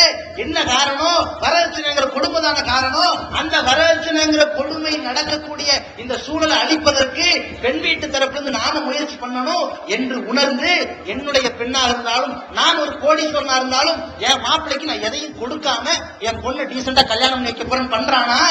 இவன் என்ன பண்றான் தெரியுமா? ஒரு பொம்பளை பிள்ளை போடுற 50 பவுன் நகை, பெரிய மண்டபம், மாப்பிள்ளை பேர் கீழே இருக்கும், பொண்ணு பேர் பெருசா மேடைக்கு முன்னாடி வாசல்லே இருக்கும். இதுல என்ன தெரியும்னா, கதீஜா அவர்கள் இந்த அப்துல்லாவை கல்யாணம் முடிக்க போகிறார், யார் மாப்பிள்ளை யார் பொண்ணு தெரியாது, அவ்வளவு பேச. ஏன்? காசு பேசுதாங்க, பத்திரிகைகளை காசு பேசுதாங்க. அங்க பேருக்கு நிக்கிறதையும் பேர்லதான் ஆம்பளையா நிக்கிறானே தவிர மத்ததெல்லாம் ஆம்பளை யாரு? பெண் வீட்டா இருக்கிறான். ஏன்டா இப்படி செலவு பண்ற? நீ இருக்குது செலவு பண்ற, இல்லாதவன் கஷ்டப்படுறானே. உன்ன மாதிரியான பண வசதி உள்ளவர்கள் பெண் வீட்டார்களை கரை சேர்த்துன காரணத்தினால, இப்படி பெருமை அடிச்சு காசு செலவு பண்ணி கரை சேர்த்துற காரணத்தினால, இல்லாதவன் வீட்டுல பெண்கள் திருமணம் பேச முடிக்கப்படாம நிலுவைக்கு போறாங்களே. நீ கரெக்டா நடந்திருந்தா என் வீட்லயும் பொண்ணு எடுப்பார்களா இல்லையா என்று கேட்டா, என் பிள்ளைக்கு நான் பண்ணாம எவன் பண்ணுவான்? ஒரு இளம் பிள்ளைகளுடைய அந்த சிந்தனைகளை நாசமாக்குற அளவுக்கு உருவாயிருக்குன்னா, இந்தியா எப்படி வல்லரசாகும்? ஒன்னா வல்லரசுலாம் இல்ல, எல்லாம் எய்ட்ஸ்ல அரசாவார்கள், மன்னர் ஆவார்கள். எய்ட்ஸுக்கு என்ன பண்றான்? அட இதுல பாருங்க, இந்த நாடு மீடியாவில் எப்படி நாசமாக்கிட்டு இருக்குன்னு பாருங்க. தொலைக்காட்சி இப்படி நாசமாக்குறது ஒரு பக்கம் இருந்தாலும், இதனால் நாசமாயி விபச்சாரத்துக்கு அடிமையாயி நோயை சம்பாரிச்சு எய்ட்ஸுக்கு உள்ளாகிறான்ல, அவனை தடுக்கிற இடத்துலயாவது ஒழுக்கமா இருக்க அரசாங்கம். அரசு விளம்பரம் போடுறான். அன்னைக்கு என்ன போட்டான்? அடே, இந்த விபச்சாரம் தான் எய்ட்ஸ பரவ விடுகிறா. விபச்சாரத்தின் அருகில் லா தக்ரபு ஸினா இன்னஹு கான ஃபாஹிஷத்தன், விபச்சாரத்தின் அருகில் கூட நெருங்காதீர்கள், அது மானக்கேடா இருக்குது. இஸ்லாம் சொல்கிற தீர்வு. கிட்ட கூட நெருங்காத, எய்ட்ஸுக்கு தான் வழி. எய்ட்ஸ் வராமல் இருக்கிறது இதுதான் தெளிவான வழி. இஸ்லாம் சொல்லுது. இவன் அதை சொல்லல. இவன் என்ன சொல்றான்டா, அடே விபச்சாரம் செய்யறதுனால பரவுது, விபச்சாரம் செய்ய தப்பில்ல, பாதுகாப்போட செய்யி. விளம்பரம் எப்படி? புள்ளி ராஜாவுக்கு எய்ட்ஸ் வருமாண்டு. இந்த புள்ளி ராஜானா அது படமொழியில் ஒரு மாதிரியான அர்த்தம். புள்ளி ராஜாவுக்கு எய்ட்ஸ் வருமானு விளம்பரம். என்ன அது? என்னண்டா அது இந்த மாதிரி முறையில நீங்க உணர்வு கொள்ளுங்கள், விபச்சாரம் பண்ணுங்க, தப்பு கிடையாது, எய்ட்ஸ் பரவாது, நம்ம நாட்டை எய்ட்ஸ் வந்து காப்பாற்றலாம்னு வைக்கிறானே. இவனெல்லாம் இந்த நாட்டு சட்டத்தை பாருங்க எவ்வளவு கேவலமா இருக்குது. தமிழ்நாட்டுல பப்ளிக்ல நின்று ஒருத்த விபச்சாரம் பண்ணினால், அதாவது பப்ளிக்ல இருந்து ஒரு ஆண் ஒரு பெண் இணைந்து ஒரு ஹோட்டல்லையோ லாட்ஜிலேயோ போய் விபச்சாரம் செய்து கொண்டால் பிடிபட்டால் கேஸ் கிடையாது. ஏன் கிடையாது? 2 பேர் விருப்பத்தோடு செஞ்சா தப்பு இல்லையா? தமிழ்நாடு சட்டம் பாருங்க, எது தப்பாம்? ஒரு பொம்பளை ரோட்ல போய் நின்று போற ஒரு ஆம்பளை பிடிச்சி இழுத வாடகை விபச்சாரம் செய்யலாம்னு கூப்பிட்டால் அது தப்பு. அப்பதான் நாங்க கைது பண்ணுவோம். இந்த தமிழ்நாடு சட்டம். பாம்பேல அதுக்கு என்ன செய்யுது? விதிவிலக்க பிரச்சனை இல்ல, ரோட்ல நிக்கலாம், மக்களை கூப்பிடலாம், பிரச்சனை அதுவும் தடை இல்லைங்கிற அளவுக்கு வச்சிருக்கிறானே. இந்த நாட்டை ஒளியுமாங்க. அப்ப இந்த மாதிரி விபச்சாரங்கிற சமூக சீரழிவு இன்றைக்கு மண்டி கிடக்கிறதுக்கு என்ன காரணம்? இந்த இப்ப என்னடா பண்றான்னா, தில்லுதுரை சொல்லி எங்க பார்த்தாலும் போஸ்ட். என்னடா தில்லுதுரை? எங்க பார்த்தாலும் ஒரு மாநாடு போஸ்டர் இருக்கும், விளம்பரம் இருக்கும். அரசியல் கட்சிகள் ஏதாவது நிகழ்ச்சி நடத்துற விளம்பரம் இருக்கும், சினிமா போஸ்டர் இருக்கும். எங்க பார்த்தாலும் தில்லுதுரை. இது ஒரு சினிமா போல இருக்குது தில்லுதுரை, அது சினிமா இப்படி என்ன நினைச்சிட்டு போனா தில்லுதுரை இப்ப தெளிவுதுரை ஆயிட்டாரு. என்ன சொல்ல வராங்க? அதாவது விபச்சாரம் செய்யறது தப்பில்ல, அது சில முறைப்படி செய்யணுங்கிற தெளிவாயிட்டாரு. அப்படின்ட்டு விபச்சாரத்திற்கு கடைபிடிக்கின்ற வேலையை நாடு செய்கிற அளவுக்கு போய் கொண்டிருக்கும் பொழுது சமுதாயம் எப்படி சீரழியாம இருக்கும்? இப்ப சமுதாயம் எந்த அளவுக்கு, எந்த மதமா இருந்தாலும், எந்த நிறமா இருந்தாலும், எந்த மொழியா இருந்தாலும் நாசமாயிட்டு இன்னைக்கு எந்த அளவுக்கு காலேஜில் படிக்கின்ற, கல்லூரியில் படிக்கின்ற ஆண்மகன்கள், இளம் பெண்கள் எல்லாம் கற்பு சூறையாடப்படுகிற சூழ்நிலைக்கு தள்ளப்படுகிறார்கள் என்றால் இந்த விபச்சாரம் என்கின்ற மானக்கேடான காரியம், இந்த பெண்ணாசை என்பது ஒரு பெரிய சோதனை. நபிகள் நாயகம் ஸல்லல்லாஹு அலைஹி வஸல்லம் சொன்னார்கள், இந்த சமுதாயத்தில் மக்களே இன்னி அகாப் அலைக்கும், நான் உங்களிடத்தில் ஒரு விஷயத்தில் பயப்படுகிறேன். உங்களுக்கு ஏதோ அல்லாஹ்வுக்கு நீங்கள் இணை வைத்து இந்த மார்க்கத்தை விட்டு வெளியே போய்விடுவீர்கள் என்று கூட நான் பயப்படவில்லை. நீங்க சிறுக்கு வைக்க மாட்டீர்கள், இறைவனுக்கு இணையாக யாரையும் போய் கூப்பிட மாட்டீர்கள், வணங்க மாட்டீர்கள். ஆனால் துபுசத் அலைக்கும் ரிஸ்கு, உங்களுக்கு ஏராளமான காசு பணம் அதற்காக நீங்கள் பேராசை கொண்டு அதில் அடிச்சுக்கிட்டு சாவீர்களோ, பணத்தாசையின் காரணமா நாசமா போயிருவீர்களோ என்று நான் பயப்படுறேன் என்று நபிகள் நாயகம் ஸல்லல்லாஹு அலைஹி வஸல்லம் இந்த பொன்னாசையில எச்சரிக்கையோடு இருந்தார்கள், மக்களை எச்சரிக்கையோடு இருக்க சொன்னார்கள். இன்னொரு பக்கம் என்ன? பெண்ணாசை. நபி ஸல்லல்லாஹு அலைஹி வஸல்லம் சொல்கிறார்கள், இந்த சமுதாயத்தில், என்னுடைய சமுதாயத்தில் ஏராளமான குழப்பங்களில் மிகவும் படுபயங்கரமான பெரிய தீங்காக இருக்கின்ற ஒரு குழப்பம், ஒரு சோதனையை நான் இந்த சமுதாயத்தில் விட்டு செல்கிறேன் என்றால் அது பெண்ணினால் ஆணுக்கு ஏற்படுகிற சோதனை தான், அது விபச்சாரம் தான். அப்பேற்பட்ட சோதனை இன்னைக்கு சின்ன பின்னமாகி சமூக சீரழிவாக வெடிச்சு கிளம்பி இருக்கிறது. என்ன காரணம்? இந்த பெண்ணாசை மோகம் ஒரு பக்கம், பணத்தாசையின் மூலமாக வரதட்சணை, வட்டி, சூதாட்டம், அத பல வகையில கிரிக்கெட் நடத்துறான், அது ஒரு சூதாட்டம். அந்த கிரிக்கெட்ல இப்படி SMS அனுப்பு, டீலா நோடீலா நடத்துறான், இதுல ஒரு சூதாட்டம். நீ SMS அனுப்பு, உனக்கு பரிசு தர, உனக்கு கூப்பிட்டு நிக்க வச்சு சூதாட்டம் பண்ற, நீ இந்த பேப்பர்ல பாரு உனக்கு ரிசல்ட் வருதா இல்லையா, அது ஒரு சூதாட்டம். ஏராளமான முறையில சூதாட்டம் பண்ணி இவனை ஏமாத்தி லாட்டரி மாதிரி சூதாட்டத்தை டீலான்னு நடத்திக்கிட்டு இருக்காங்க. இதற்கெல்லாம் நம்ம சமுதாயம் அடிபணிஞ்சு போறதுக்கு, மற்ற சமுதாயம் அடிபடைஞ்சு ஏமாறதுக்கு என்ன காரணம்? இதற்கு ஒரே ஒரு சொல்யூஷன் என்ன தெரியுமா? இது மாதிரியான பணத்தாசைகளையும் இந்த பெண்ணாசையின் மூலமாகவும் இந்த சமுதாயம் சீரழிஞ்சு நாசமாகும் பொழுது அதை உடனே அந்த நரக பிடிப்பிலிருந்து நரக படுகொலைக்கு செல்லாமல் சொர்க்கத்தின் பால் இழுப்பதற்கு ஒரே ஒரு வழிமுறை தீமையை தடுப்பதுதான். அந்த வேலையை மட்டும்தான் இஸ்லாமிய சமுதாயம் செய்யாமல் தூக்கி கொண்டிருக்கிறது. நன்மை ஏவுகிறோம், 5 வேளை தொழுகவா அது போதும் என்று ஒரு சாரார், 5 வேளை தொழுதா மட்டும் போதும், வேற போதும். எப்ப அவன் இணை வைக்கிறான் அதெல்லாம் கேட்க கூடாது. தண்ணி அடிக்கிறான் வேணாம். அவன் வந்து இணை வைக்கிறான், விஜயத்து செய்யறான், வரலட்சணை வாங்குறான், ஆடம்பரம் அதெல்லாம் கேட்க கூடாது. தொழுகிறானா அது போதும் என்பதற்கு ஒரு சாரார். இதனால சமுதாய சீரழிவிலிருந்து விடுபடுமா? விடுபடாது. இந்த சமுதாயம் சீரழிவிலிருந்து விடுபடுவதற்கு ஒரே ஒரு வழிமுறை, நபிகள் நாயகம் ஸல்லல்லாஹு அலைஹி வஸல்லம் காலத்தில் எப்படி எப்படியெல்லாம் தீமைகளை கண்டார்களோ, அந்த தீமைகளை எப்படி எப்படியெல்லாம் எதிர்கொண்டார்களோ, நம்மையும் எதிர்கொள்ள சொன்னார்களோ, அதை கையாண்டால்தான் இந்த சமூக சீரழிவிற்கு ஒட்டுமொத்த சாவுமணி அடிக்க முடியும். இப்போது விற்பனையில் இஸ்லாம் கூறும் பொருளியல் சகோதரர் பிஜே அவர்கள் உரையாற்றிய பொருளாதாரம் சம்பந்தமான 27 மணி நேர தொடர் சொற்பொழிவு. என்ன வியாபாரம் செய்யலாம், பங்குச் சந்தையில் ஈடுபடலாமா, இன்சூரன்ஸ் செய்யலாமா, MLM வியாபாரத்தில் ஈடுபடலாமா, குத்தகை, பங்கு வணிகம் மற்றும் வியாபாரம் தொடர்பான அனைத்து சந்தேகங்களுக்கும் குர்ஆன் ஹதீஸ் அடிப்படையில் தெளிவான விளக்கங்கள் 3 டிவிடிகளாக விலை ரூபாய் 75 மட்டுமே. கிடைக்கும் இடம் TNDJ வீடியோ விஷன், நம்பர் 30, அரண்மனைக்காரன் தெரு, மண்ணடி, சென்னை 1. வெளிவந்துவிட்டது இஸ்லாம் கூறும் குடும்பவியல் ரமலான் மாதம் தொடர் சொற்பொழிவு 5 டிவிடிகளாக விலை ரூபாய் 150 மட்டுமே. கூரியர் செலவு தனி. கிடைக்கும் இடம் TNTJ வீடியோ விஷன், நம்பர் 30, அரண்மனைக்காரன் தெரு, மண்ணடி, சென்னை 1. அதை சவக்குழிக்கு தள்ள முடியும். அதற்கு என்ன வழிமுறை? நபிகள் நாயகம் ஸல்லல்லாஹு அலைஹி வஸல்லம் அவர்கள் சொல்லக்கூடிய ஒரு அழகான உபதேசம். சஹீஹ் முஸ்லிம் என்ற ஹதீஸ் நூலிலே 71வது ஹதீஸ்ல அபூ ஹுரைரா ரலியல்லாஹு அன்ஹு அறிவிக்கின்ற செய்தியை பார்க்கிறோம்.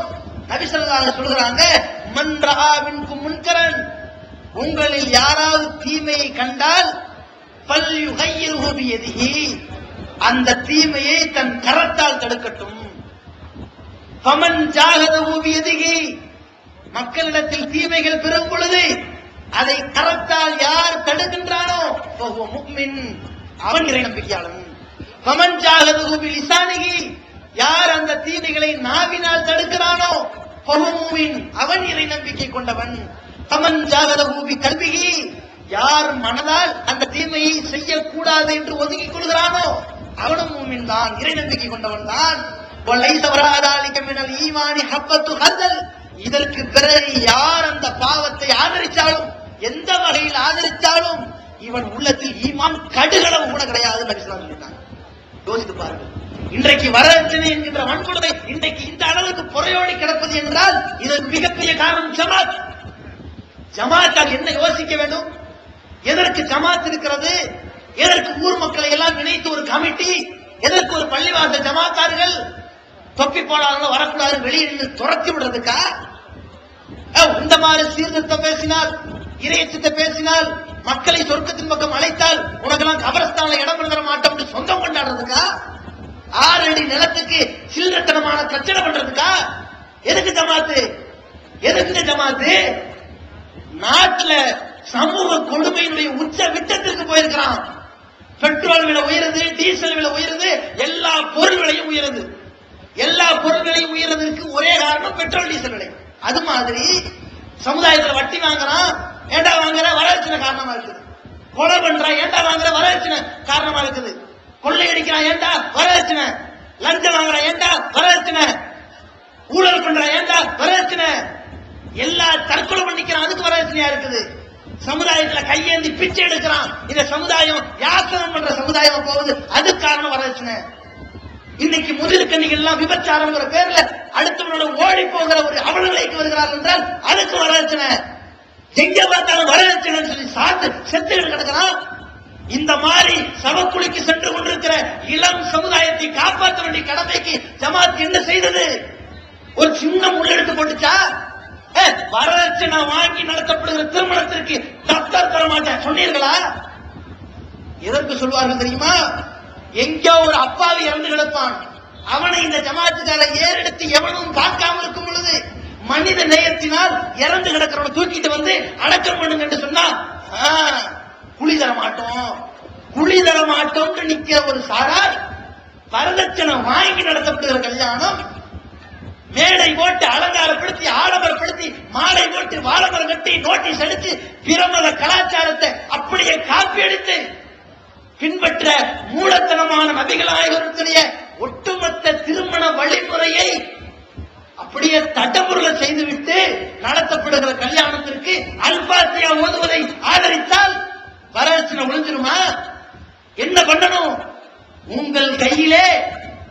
நாவினால் தடுக்கக்கூடிய சக்தி இருக்கிறது, எங்கள் கையிலும் இருக்கிறது. நாங்கள் எப்படி தடுப்போம்?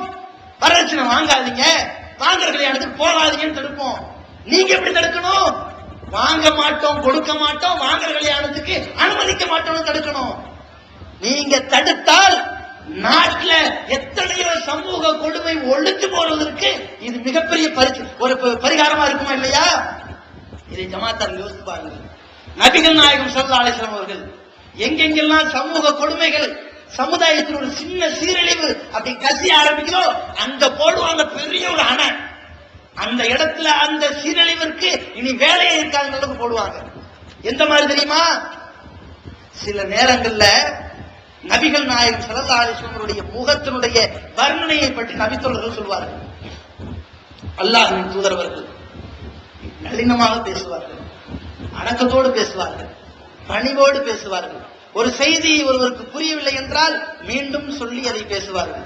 மீண்டும் ஆத சலாச 3 தடவை சொல்லுவார்கள். இந்த அளவிற்கு நபிகள் நாயகம் ஸல்லல்லாஹு அலைஹி வஸல்லம் ரொம்ப அழகா நடப்பார்கள். சில நேரங்களில் மக்களுடைய கேள்விகளை கவனித்து சில தீர்ப்புகள் வழங்கும் பொழுது யஹ்மர்ரத் ஐனாஹு, கண்கள் சிவக்கும், வஸ்தத்த கலபுஹு, கோபம் உயரும், தங்களுடைய முகம் கூட வஹ்மர்ர வஜூஹு, நபிகள் நாயகத்துடைய முகம் சிவந்துரும். அப்படியே அந்த தப்புளுக்கு ஒதுக்கி வாங்குறாங்க. தவற ஒதுக்கிறத, தப்புளுக்கு சமுதாயத்தை தடுக்கிறத நபி ஸல்லல்லாஹு எப்படி எல்லாம் பாக்குறாங்க பாருங்க. ஒரு சந்தர்ப்பத்தில் நபித்தோழர்கள் வந்து கேட்கிறாங்க. நபித்தோழர்கள் யார்? கைருல் குருனி கர்ணி, நபிகள் நாயகம் ஸல்லல்லாஹு அலைஹி வஸல்லம் முன்மாராயம் சொல்கிறார்கள், காலத்தில் சிறந்தவர்கள் என் காலத்தில் வாழ்ந்தவர்கள். அப்படிப்பட்ட நபித்தோழர்கள் கேட்கிறாங்க, அல்லாஹ்வின் தூதரே, ஒரு தங்கமோ வைரமோ வைடூரியமோ ஒரு விலை மதிப்பான விலை மதிப்புள்ள ஒரு பொக்கிஷம் காணாமல் கிடக்கிறது, ஆள் வந்து தேடி எடுக்கல, அப்படியே ரோட்ல இருக்கிறது, என்ன பண்றது? நபி ஸல்லல்லாஹு அலைஹி வஸல்லம் சொன்னார்கள், எடுத்துக்கொள், 1 வருஷம் வரைக்கும் அறிவிப்பு செய்யி, அந்த சொந்தக்காரன் வரவில்லை என்றால் வழக்க அது உனக்கு வச்சு கேட்டாங்க. உடனே அல்லாஹ்வின் தூதரே, பல்கணமும் அப்படி என்றால் ஒரு ஆடு தனியாக இருக்கிறது, ஆடு மேய்ப்பாளம் இல்லை, அதற்கு என்ன செய்கிறது அப்படின்னு சொல்லும் பொழுது, அந்த ஆடு மேய்ப்பாளன் இல்லாவிட்டால் வழக்க விரும்பினால் நீ எடுத்துக்க, வழி அகைக்க, அல்லது வேற ஒருத்தர் எடுத்துட்டு போவான், அவளுக்கு தீபு அல்லது ஏதாவது ஓனாய் வந்து ஆட்டை கடிச்சிட்டு போயிட்டு இருக்கும், எடுத்துக்கலாம், தப்பு இல்லைன்றாங்க. உடனே இந்த நபித்தோழருக்கு உடனே அந்த இன்னும் பாருங்க, மனுஷன் தானே, மனுஷனுக்கு என்ன புத்தி வரும்? தனக்கு ஒரு ஓடை ஆற்றுல தங்கம் ஓடிக்கிட்டு இருக்குன்னு வைங்க, நபிகள் நாயகம் ஸல்லல்லாஹு அலைஹி வஸல்லம் இந்த மனுஷ சமுதாயத்தினுடைய எந்த அளவிற்கு பேராசை பற்றிய சொல்றாங்க. இந்த ஆதமுடைய மக்களுக்கு 2 ஓடையில தங்கம் போய்கிட்டு இருக்குது. தங்கம் கம்மல் மாதிரி சின்னது இல்ல, மூக்குத்தி மாதிரி இல்ல, ஓடை மாதிரி ஓடிக்கிட்டு இருக்குது. ஒரு டம்ளர் எடுத்தா 10 எத்தனையோ பவுன் கட்டும். அந்த மாதிரி ஓடையாக ஓடும் பொழுது அவன் இந்த தங்கை ஓடை மாதிரி, தங்கம் அப்படி ஆறு மாதிரி இன்னொரு ஆறு கிடைச்சா நல்லா இருக்குமேங்கிற புத்தி இந்த மனுஷனுக்கு இருக்குது. எவ்வளவு கொடுத்தாலும் பத்தாது, மனுஷனுடைய பேராசை அப்படி இருக்குது. அந்த மாதிரி அந்த நபித்தோழர் என்ன பண்றாருன்னா, அல்லாஹ்வின் தூதரே, விலை மதிக்கத்தக்க ஒரு பொருள் கிடைச்சிருச்சுன்னா நான் 1 வருஷம் பாதுகாத்துக்கணும், அதுக்கப்புறம் எடுத்தாங்க சரி, ஒரு ஆடு கிடைச்சா என்ன பண்றது அப்படிங்கிறாங்க. உனக்கு தான் வள்ளிப்புழு ஒட்டகம் கிடைத்தால் என்ன செய்வது? நபிஸ்லாம் பார்த்தாங்க. இந்த முறைக்கு தான் நபிகள் நாயகம் ஸல்லல்லாஹு அலைஹி வஸல்லம் முகம் பலம்மா சார வஜூஹு, நபிகள் நாயகத்துடைய முகம் அப்படியே சிகப்பாக மாறிய உடனேயே அப்படியே சஹாபாக்கள் பின்வாங்குறாங்க. இது சரியா தேவையில்லாத கேள்வி கேட்ட போல, ஒட்டகத்தை கேட்கலாமா அப்படியே பலறாங்க. நபிகள் நாயகம் ஸல்லல்லாஹு அலைஹி வஸல்லம் சொல்றாங்க, அதை பத்தி நீ ஏன் பாக்குற? அதுக்கு தேவைப்பட்டா சாப்பிட்டுக்கும், தேவைப்பட்ட தண்ணி குடிச்சுக்கும், தேவைப்பட்ட வீட்டுக்கு போய்க்கும், அதை பத்தி பேசாது. சொன்ன அப்படி பின்வாங்க. ஏன்? இது உலகத்துக்கு சட்டமயம் இல்ல. ஆடு மாதிரி ரைட் அந்த சின்ன தப்ப இப்படின்னா இந்த நிலைமை கிடைக்கிற வண்டி காரணம் காணாம போயிடும். ஏன் வச்சுட்டு போய் பழமா தச்சுட்டு வாங்க. அப்ப நபிகள் நாயகம் ஸல்லல்லாஹு அலைஹி வஸல்லம் சமூகத்துல ஒரு வகையான கொள்ளையடிக்கிற மாதிரி என்ன லைட்டா வரும்போது காட்டின வெறுப்புக்கு பாருங்க, இந்த வெறுப்பை காட்டினீர்களா? வரட்சி வாங்கி ஒரு திருமணம் நடக்குது, உன் அண்ணனோ தம்பியோ மாமோ மத்தானோ சொந்தமோ பந்தமோ பக்கத்துக்கோ எதிர்விடோ, இதற்கு நான் வரமாட்டேன். ஒரு சமுதாயத்தை, ஒரு இளம் வாழ்க்கையை, பெண்ணுடைய வாழ்க்கையை, குடும்பத்தை குழி தோண்டி கல்யாணத்துக்கு வரமாட்டேன் என்று சொல்லல. இப்படிப்பட்ட கல்யாணமா சார் அப்படின்னு ஒதுங்கினீர்களா? இந்த வெறுப்பு காட்டணும். நபி ஸல்லல்லாஹு அலைஹி வஸல்லம் எப்படி காட்டுறாங்க பாருங்க. அதே மாதிரி இன்னொரு சந்தர்ப்பத்துல அல்லாஹ்வுடைய தூதர் பாருங்க, மக்கள் ஹராமான வேலையை அப்படி செய்யறதுல அல்லாஹ்வுடைய தூதர் கேட்கிற கேள்வியும் பார்க்கிற பார்வையும் அப்படியே சமுதாய சீரழிவை சிதறடிச்சு மூட நம்பிக்கையும் கொள்கை குழப்பங்களையும் மானக்கெட்ட செயல்களையும் குழி தோண்டி பொதுக்கி வச்சிடும். எப்படி செய்யறாங்க பாருங்க. அலி ரலியல்லாஹு அவர்களுக்கு தன்னுடைய ஒன்றுவிட்ட சகோதரர் கசின் பிரதர்னு சொல்லலாம், அலி ரலியல்லாஹு அவர்களுக்கு ஒரு பட்டு ஆடையை கொடுக்கிறாங்க. நபிகள் நாயகம் ஸல்லல்லாஹு அலைஹி வஸல்லம் எனக்கு ஒரு பட்டாடை கொடுத்தார்கள், அந்த பட்டாடை நான் அணிந்து கொண்டு வருகிறேன். ரசூலுல்லாஹி ஸல்லல்லாஹு அலைஹி வஸல்லம் அலிக்கு தான் பட்டாடை கொடுத்தார்கள். பட்டாடையை இவர் என்ன செய்திருக்க வேண்டும்? இது யார் அணிய வேண்டும் கேட்டிருக்கணும். சரி ரைட், மார்க்க சட்டம் தெரியல, இவர் அணிஞ்சதுல தப்பெல்லாம் இல்ல. ரசூலுல்லாஹி ஸல்லல்லாஹு என்ன சொல்லிருக்கலாம்? எப்பா கொடுத்தது உனக்கு இல்ல பெண்களுக்கு அப்படி சொல்லிருக்கலாம். நபி ஸல்லல்லாஹு அலைஹி வஸல்லம் அப்படி பார்த்துட்டு இந்த முக மாற்றம் தான். இந்த ஆண்களுக்கு பட்டாடை, இந்த இஸ்லாமியர்களுக்கு மூமின்களுக்கு பட்டாடை, ஆண்களுக்கு தடை போட்டார்கள். இந்த தடையின் காரணமாக நபி ஸல்லல்லாஹு அலைஹி வஸல்லம் ஒரு பார்வைதான், நம்முடைய ஒன்றுமிட்ட சகோதரனாச்சே விட்டு பிடிக்கலாமே, ஓபி சகி ஏபி சகின்னு அட்ஜஸ்ட் பண்ணிக்கலாமே விட்டார்களா? ஒரு பார்வைதான். உடனே அதை கலட்டிட்டு போய் நான் என்னுடைய பெண்களுக்கெல்லாம் கொடுத்து விட்டேன் என்ற அறிவியலானவர்கள் அந்த தப்பிலிருந்து விடுபடுகிறார்கள் என்றால், நபி ஸல்லல்லாஹு அலைஹி வஸல்லம் அங்க புன்னகித்திருந்தால் இன்னைக்கு எல்லா ஆம்பளையும் பட்டாடை கொண்டிருப்பான். ஏன் இன்னைக்கு அத்தனை ஆண்களும் பட்டு வாங்க காசு இருந்தும் தகுதி இருந்தும் எல்லா திராணி இருந்தும் ஏன் போடல? அல்லாஹ்வுடைய தூதருடைய அந்த முக வெறுப்பு போடல. இப்படி இருக்கணுங்க ஒரு சமுதாயத்துல காட்டுற அந்த சமூக சீரழிவு காட்டுகிற எதிர்ப்பு வெறுப்பு அப்படி இருக்கணும்.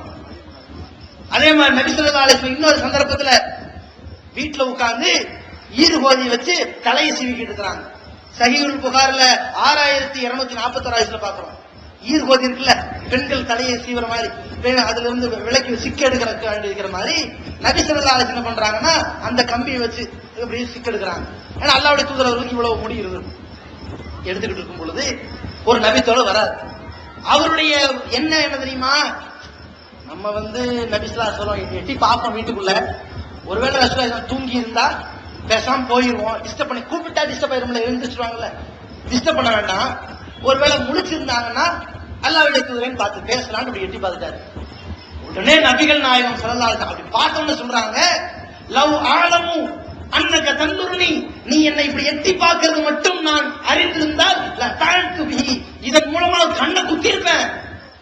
இன்னமா ஜுஇலல் இத்ரு மின் அஜலில் பஸர், அடுத்தவனுடைய வீட்டில எட்டி பார்க்க கூடாது என்று ஏன் தடுக்கப்பட்டிருக்கிறது தெரியுமா?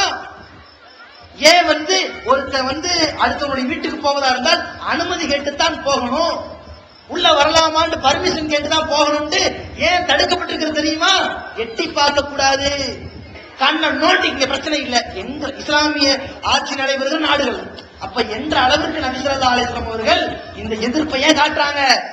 தீமைகள் நடக்கும்போது பட்டுன்னு கோபம் வரணும், வெறுப்பு காட்டணும். அண்ணனோ தம்பியோ யாரா இருக்கட்டும் அப்படி புறந்தெழுக அப்படி வெறுப்பு தான். எப்படி உங்களுக்கு அருகிலே ஒரு பன்றியோ ஒரு நாயோ வந்தால் அப்படி காட்டுற வெறுப்பு எதிர்கொள்ளாமல் வருகிறதோ, எதிர்பார்க்காமல் வருகிறதோ, அது மாதிரி தாவத்தை பார்த்தால் வர வேண்டும். அதான் நம்ம உள்ளத்துல ஈமான் இருக்குன்னு அர்த்தம். நபிகள் நாயகம் ஸல்லல்லாஹு அலைஹி வஸல்லம் இன்னொரு இடத்துல சொல்றாங்க, சஹாபாக்கள் ரோட்டு ஓரத்துல உட்கார்ந்துக்குவாங்களாம். ரோட்டு ஓரத்துல உட்கார்றது காரணம் சஹாபாக்களுக்கு வீடு இல்ல, தங்கறதுக்கு இடம் இல்ல. இந்த வாசப்படியில ரோட்டு ஓரத்துல உட்கார்றத பார்த்துட்டு நபி ஸல்லல்லாஹு அலைஹி வஸல்லம் இந்த ரோட்டு ஓரத்துல உட்கார்ந்தால் இதனால் சமூகம் எப்படி எல்லாம் சீரழியும் என்பதை தெரிந்து சொல்றாங்க. ஏன் இன்னைக்கு ரோட்டு ஓரத்துல உட்கார்ந்து கள்ள போடுறாங்க சொல்லி உட்கார்ந்துருக்கலாம். அந்த ஓரத்துல வர பொம்பளை பார்த்து பேசுறான், கிண்டல் பண்றான், நக்கல் அடிக்கிறான், நையாண்டி பண்றான், பிரச்சனை பண்ணிடுறான், மானபங்கப்படுத்திடுறான். அதான் நடக்குது. இந்த காலை பசங்களுக்கு தங்குமிடமாக எது இருக்குது, ஒதுக்கிடமாக எது இருக்குது? இது ரோட்டோரம் தான். அதனால் நபி ஸல்லல்லாஹு சொல்றாங்க, ஈயாக்கும், உங்களை நான் எச்சரிக்கை செய்கிறேன். யாரை பார்த்து நபி ஸல்லல்லாஹு சொல்றாங்க? சோர்களே, உத்தம சத்திய சஹாபாக்கள், அல்லாஹ்வால் பொருந்திக் கொள்ளப்பட்டவர்கள். லா தசுப்பு அஸ்ஹாபி, என் தோழர்களை திட்டாதீர்கள் என்று தரஜா உயர்த்தப்பட்ட அல்லாஹ்வுடைய தூதரின் தோழர்களை பார்த்து சொல்கிறார்கள், ஈயாக்கும், உங்களை எச்சரிக்கின்றேன். வல் ஜுலூஸ் அல துர்காத், பாதைகளில் அமருவதிலிருந்து உங்களை நான் எச்சரிக்கின்றேன். உடனே சஹாபாக்கள் கேட்கிறாங்க, அல்லாஹ்வின் தூதரே, எங்களுக்கு ரோட்டை விட்டா தங்கறதுக்கு வேற இடமே இல்லையே, வேற எங்க நாங்க போய் உட்கார? நம்ம பெண்கள் என்னன்னு கேட்டா வீடு கட்டி இருப்பாங்க, பால்கனில உட்கார்றது, மொட்டை மால்ல நிக்கிறது, வாசல்ல உட்கார்றது, போற வர வேண்டி. அது யாரு? இது நம்ம தாய்மார்கள். பையன் பாடுறா மஞ்சள் ட்ரெஸ் போட்டு அப்படி பேசுவாங்க, எல்லாம் ஏருக்கு மாறாது. அப்ப இந்த மாதிரி வீடுகளை வச்சுட்டு வாசல் இருக்குது இங்க, அங்க என்ன வீடு இல்லன்னு வாசலுக்கு வந்து உட்கார்ந்துக்கிறாங்க, ரோட்ல உட்கார்ந்துக்கிறாங்க. நபிசலாம் சொல்றாங்க, அப்படி உட்கார்ந்தால் ஒழுக்கமா உட்காருங்க, உட்கார்ந்த பிள்ளை ஒழுக்கமா உட்கார்ந்துக்குங்க. எப்படி ஒழுக்கம்? கல்லுல் பசர், பார்வையை தாழ்த்துங்க. வர போறாங்க பார்க்க கூடாது, கீழே போறாங்க, ஒரு பொம்பளை போனாங்க நம்ம பார்க்க கூடாது, இப்படி இருக்கணும். அப்சு சலாம், சலாத்தை பரப்புங்க. ஒரு முஸ்லீமான ஒரு போவாரு, அப்படி ஒரு முஸ்லீம் பொம்பளை ஒரு அஸ்ஸலாமு என்ன காரணம், என்னடா சலாம் இப்ப உனக்கு இருக்கு, இப்ப சலாம் என்ன காரணம் வேறையா இருக்குது.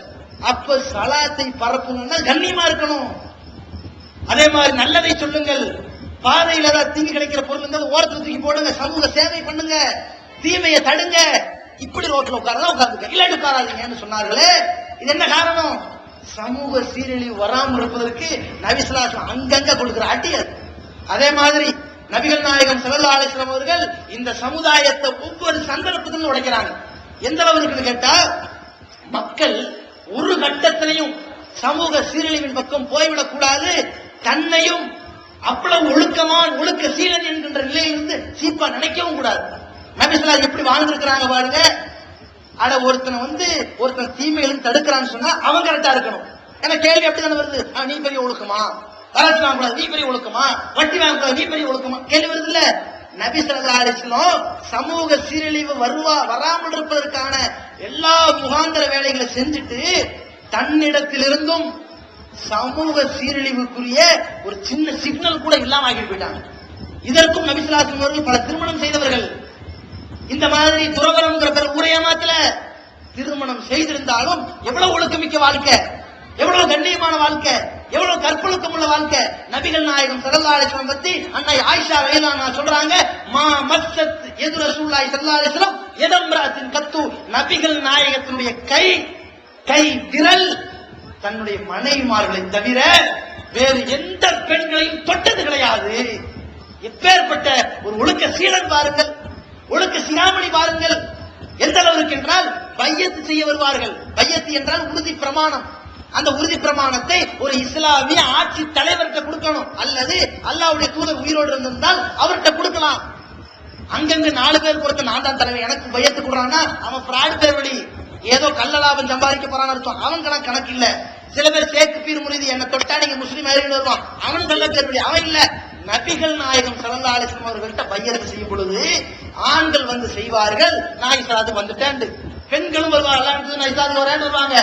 நபிசலாம் கையெடுத்துட்டு இன்னிலா உசாபின் நிசா, பொம்பளைங்கள்ட்ட நான் கை கொடுக்கறது கிடையாதுமா, முசாபா பண்ண போ அப்படின்றாங்க.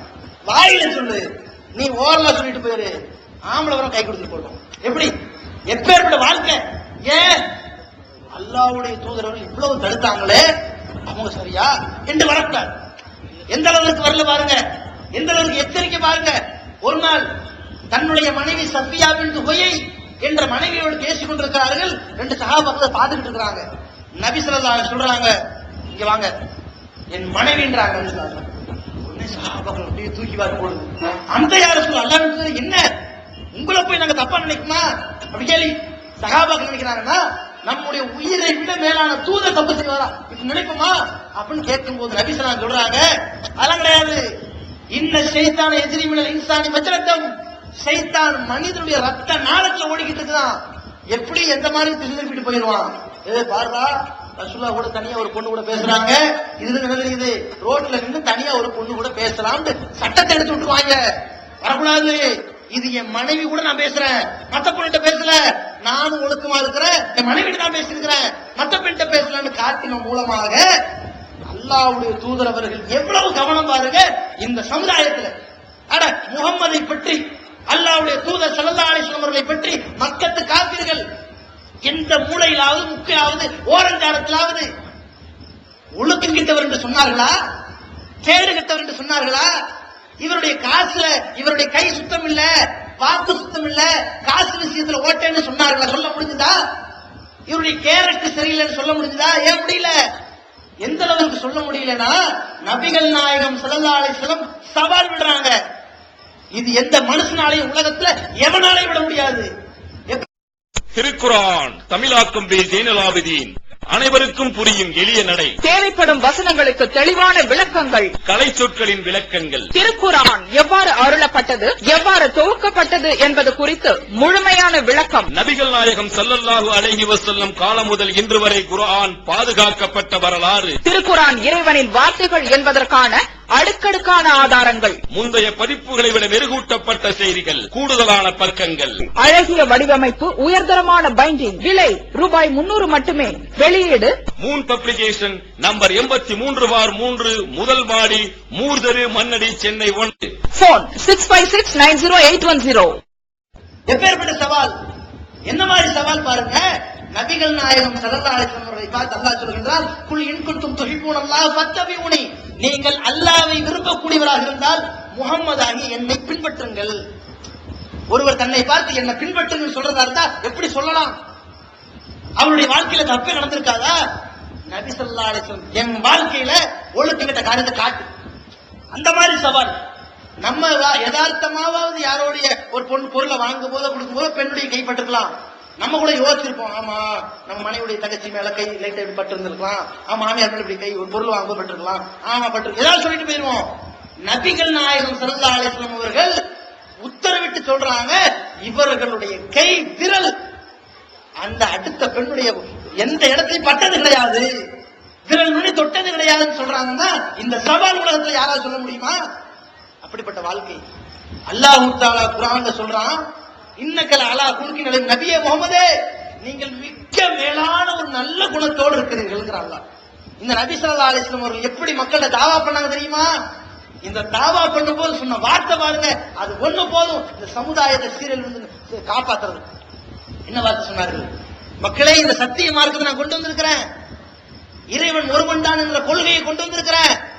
இந்த 40 வயசுல நான் கடவுள் கொள்கையை சொல்றேனே, இந்த கடவுளை வணங்குன்னு சொல்றேனே, லக்கது லபிஸ்து ஃபீக்கும் உமரம் மின் கப்லிஹி, உங்களுக்கு முன்னால் நான் எத்தனையோ ஆண்டுகள் வாழ்ந்திருக்கிறேன். அப்பலா தஅக்கிலூன், நீங்க சிந்திக்க மாட்டீங்களா? உங்களுக்கு முன்னால் 40 வருஷம் வாழ்ந்தேன்ல, நான் தப்பு பண்ணனா, பொய் பேசியிருக்கேனா, மோசடி பண்ணனா, கள்ளத்தனம் பண்ணியிருக்கேனா, ஊழல் பண்ணியிருக்கேனா, என் வாய் சுத்தம், நாக்கு சுத்தம், தன்னுடைய கை சுத்தம், வாழ்க்கையே சுத்தம், எதுல குறை கண்டீர்கள்? இப்ப இதுலயே குறை காண்கிறீர்கள். எப்படி கேட்கறாங்க பாருங்க. இது மாதிரி ஒரு முஸ்லிம் வாழணும், இது மாதிரி வாழணும் என்றால் இந்த பாவங்கள் நம்முடைய வாழ்க்கையில் மனிதன் என்கின்ற நிலையில் ஆங்காங்கே தலை தூக்கும் பொழுது, வரதட்சணை, வட்டி, கொலை, கொள்ளை போன்ற பணத்தாசையின் வெளிப்பாடாக வெளிப்படுகின்ற இந்த சமூக கொடுமைகளை அழித்து நொறுக்குவதற்கு நம்முடைய எதிர்ப்பு குணம் வர வேண்டும், தீமையை தடுக்க வேண்டும் என்கிற புரட்சி குணம் வர வேண்டும். அதே போல விபச்சாரம் என்கின்ற மானகெட்ட செயல்களை ஊக்குவிக்கின்ற, தூண்டிவிடுகின்ற எல்லா வகையான அந்த சைத்தான் அடிச்சுவடுகளை புறக்கணிக்கின்ற அந்த ஒற்றுமை நம்மிடத்தில் வர வேண்டும், புறக்கணிக்கின்ற புரட்சி உணர்வு வர வேண்டும், அந்த எதிர்ப்பு குணம் கொண்டவர்களாக நாம் மாற வேண்டும். அந்த மாதிரி எதிர்ப்பு கொஞ்சம் கூட இல்லை என்றால் நாம மூமினா இருந்த புண்ணியம் இல்லை என்கின்ற இஸ்லாமிய சட்டத்தை புரிந்து, இஸ்லாமிய கொள்கையை விளங்கி, நபிகள் நாயகம் ஸல்லல்லாஹு அலைஹி வஸல்லம் அவர்கள் அந்த சமுதாயத்தில் இறுதியாக ஒரு எச்சரிக்கையை சொல்லிவிட்டு சென்றார்கள். மக்களே, மக்கள் பாவத்தை செய்யும் பொழுது அதை தடுக்க வேண்டும். நீங்கள் தடுங்கள். தடுக்கலன்னு சொன்னா இந்த சமுதாயத்தை இறைவன் நாசமாக்கிடுவான். எப்படி நாசமாக்குவான்?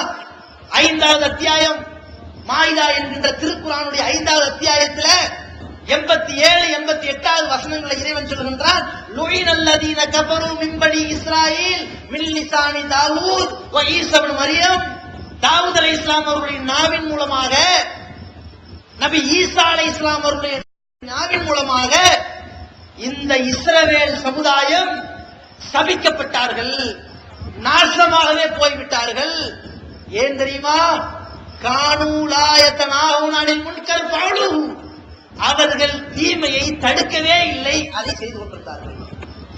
தீமையை தடுக்காத காரணத்தினால் அல்லாஹ் ரப்புல் ஆலமீன் சனிக்கிழமை மீன் பிடிக்காதீங்க என்று ஒரு சோதனை கட்டம் விதிக்கும் பொழுது சனிக்கிழமை மீன் பிடிப்பதை தடுக்கின்ற ஒரு கூட்டம் தாவா செய்து கொண்டிருக்கிறது.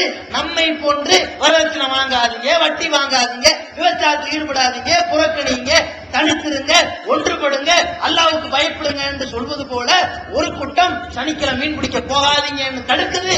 இன்னொரு கூட்டம் என்ன பண்ணுது? தொழுதா போதும், தொழுதா போதும், தொழுதா போதும் இங்க சொல்ற மாதிரி அங்க என்ன பண்றாங்க தெரியுமா? லிமத்தாயினு கௌமன், இந்த சமுதாயத்துக்கு நீங்க ஏன்டா உபதேசம் பண்றீங்க? வல்லாஹு முஅத்திபுஹும், அல்லாஹ் அவரை நாசமாக்கிடுவான். அவன் எதற்காகவும் அதாவது அழியும், அல்லது அவன் ஏதாவது பெரிய வேதனையை கொடுப்பான். நீ ஏன் தாவா பண்ற? நீ அவரை தடுக்கிற நீ யாரு என்று கேட்டார்கள். அல்லாஹ் என்ன பண்றான் தெரியுமா? நபிகள் நாயகம் ஸல்லல்லாஹு அலைஹி சொல்லக்கூடிய செய்தியை சுனன் திர்மிதி என்ற ஹதீஸ்ல பார்க்கிறோம். இந்த தாவூத் அலைஹிஸ்ஸலாம் காலத்தில் வாழ்ந்தவர்கள், இந்த இஸ்ரவேல் சமுதாயத்தினர்கள் அந்த மக்களை தடுப்பதை விட்டுவிட்டு காண உலமாவும், அங்கே இருக்கின்ற ஆலிம்கள், அறிவு மேதைகள், ஞானத்தை விளக்கியவர்கள், சட்டத்தை புரிந்தவர்கள் மக்களை திருத்த வேண்டிய இடத்தில் இருந்து கொண்டு திருத்தாமல், கண்டிக்காமல், எதிர்க்காமல், புறக்கணிக்காமல் அவர்களோடு ஜாலசூவும் ஆகும், அவர்களோடு அமர்ந்து கொண்டார்கள். ஒரு சாரபுமாகவும் அவர்களோடு மதுவை குடித்துக் கொண்டார்கள். அவர்களை அல்லாஹ் நாசமாக்கி விட்டான். பன்றிகளாக, குரங்குகளாக நாசமாக்கி விட்டான்.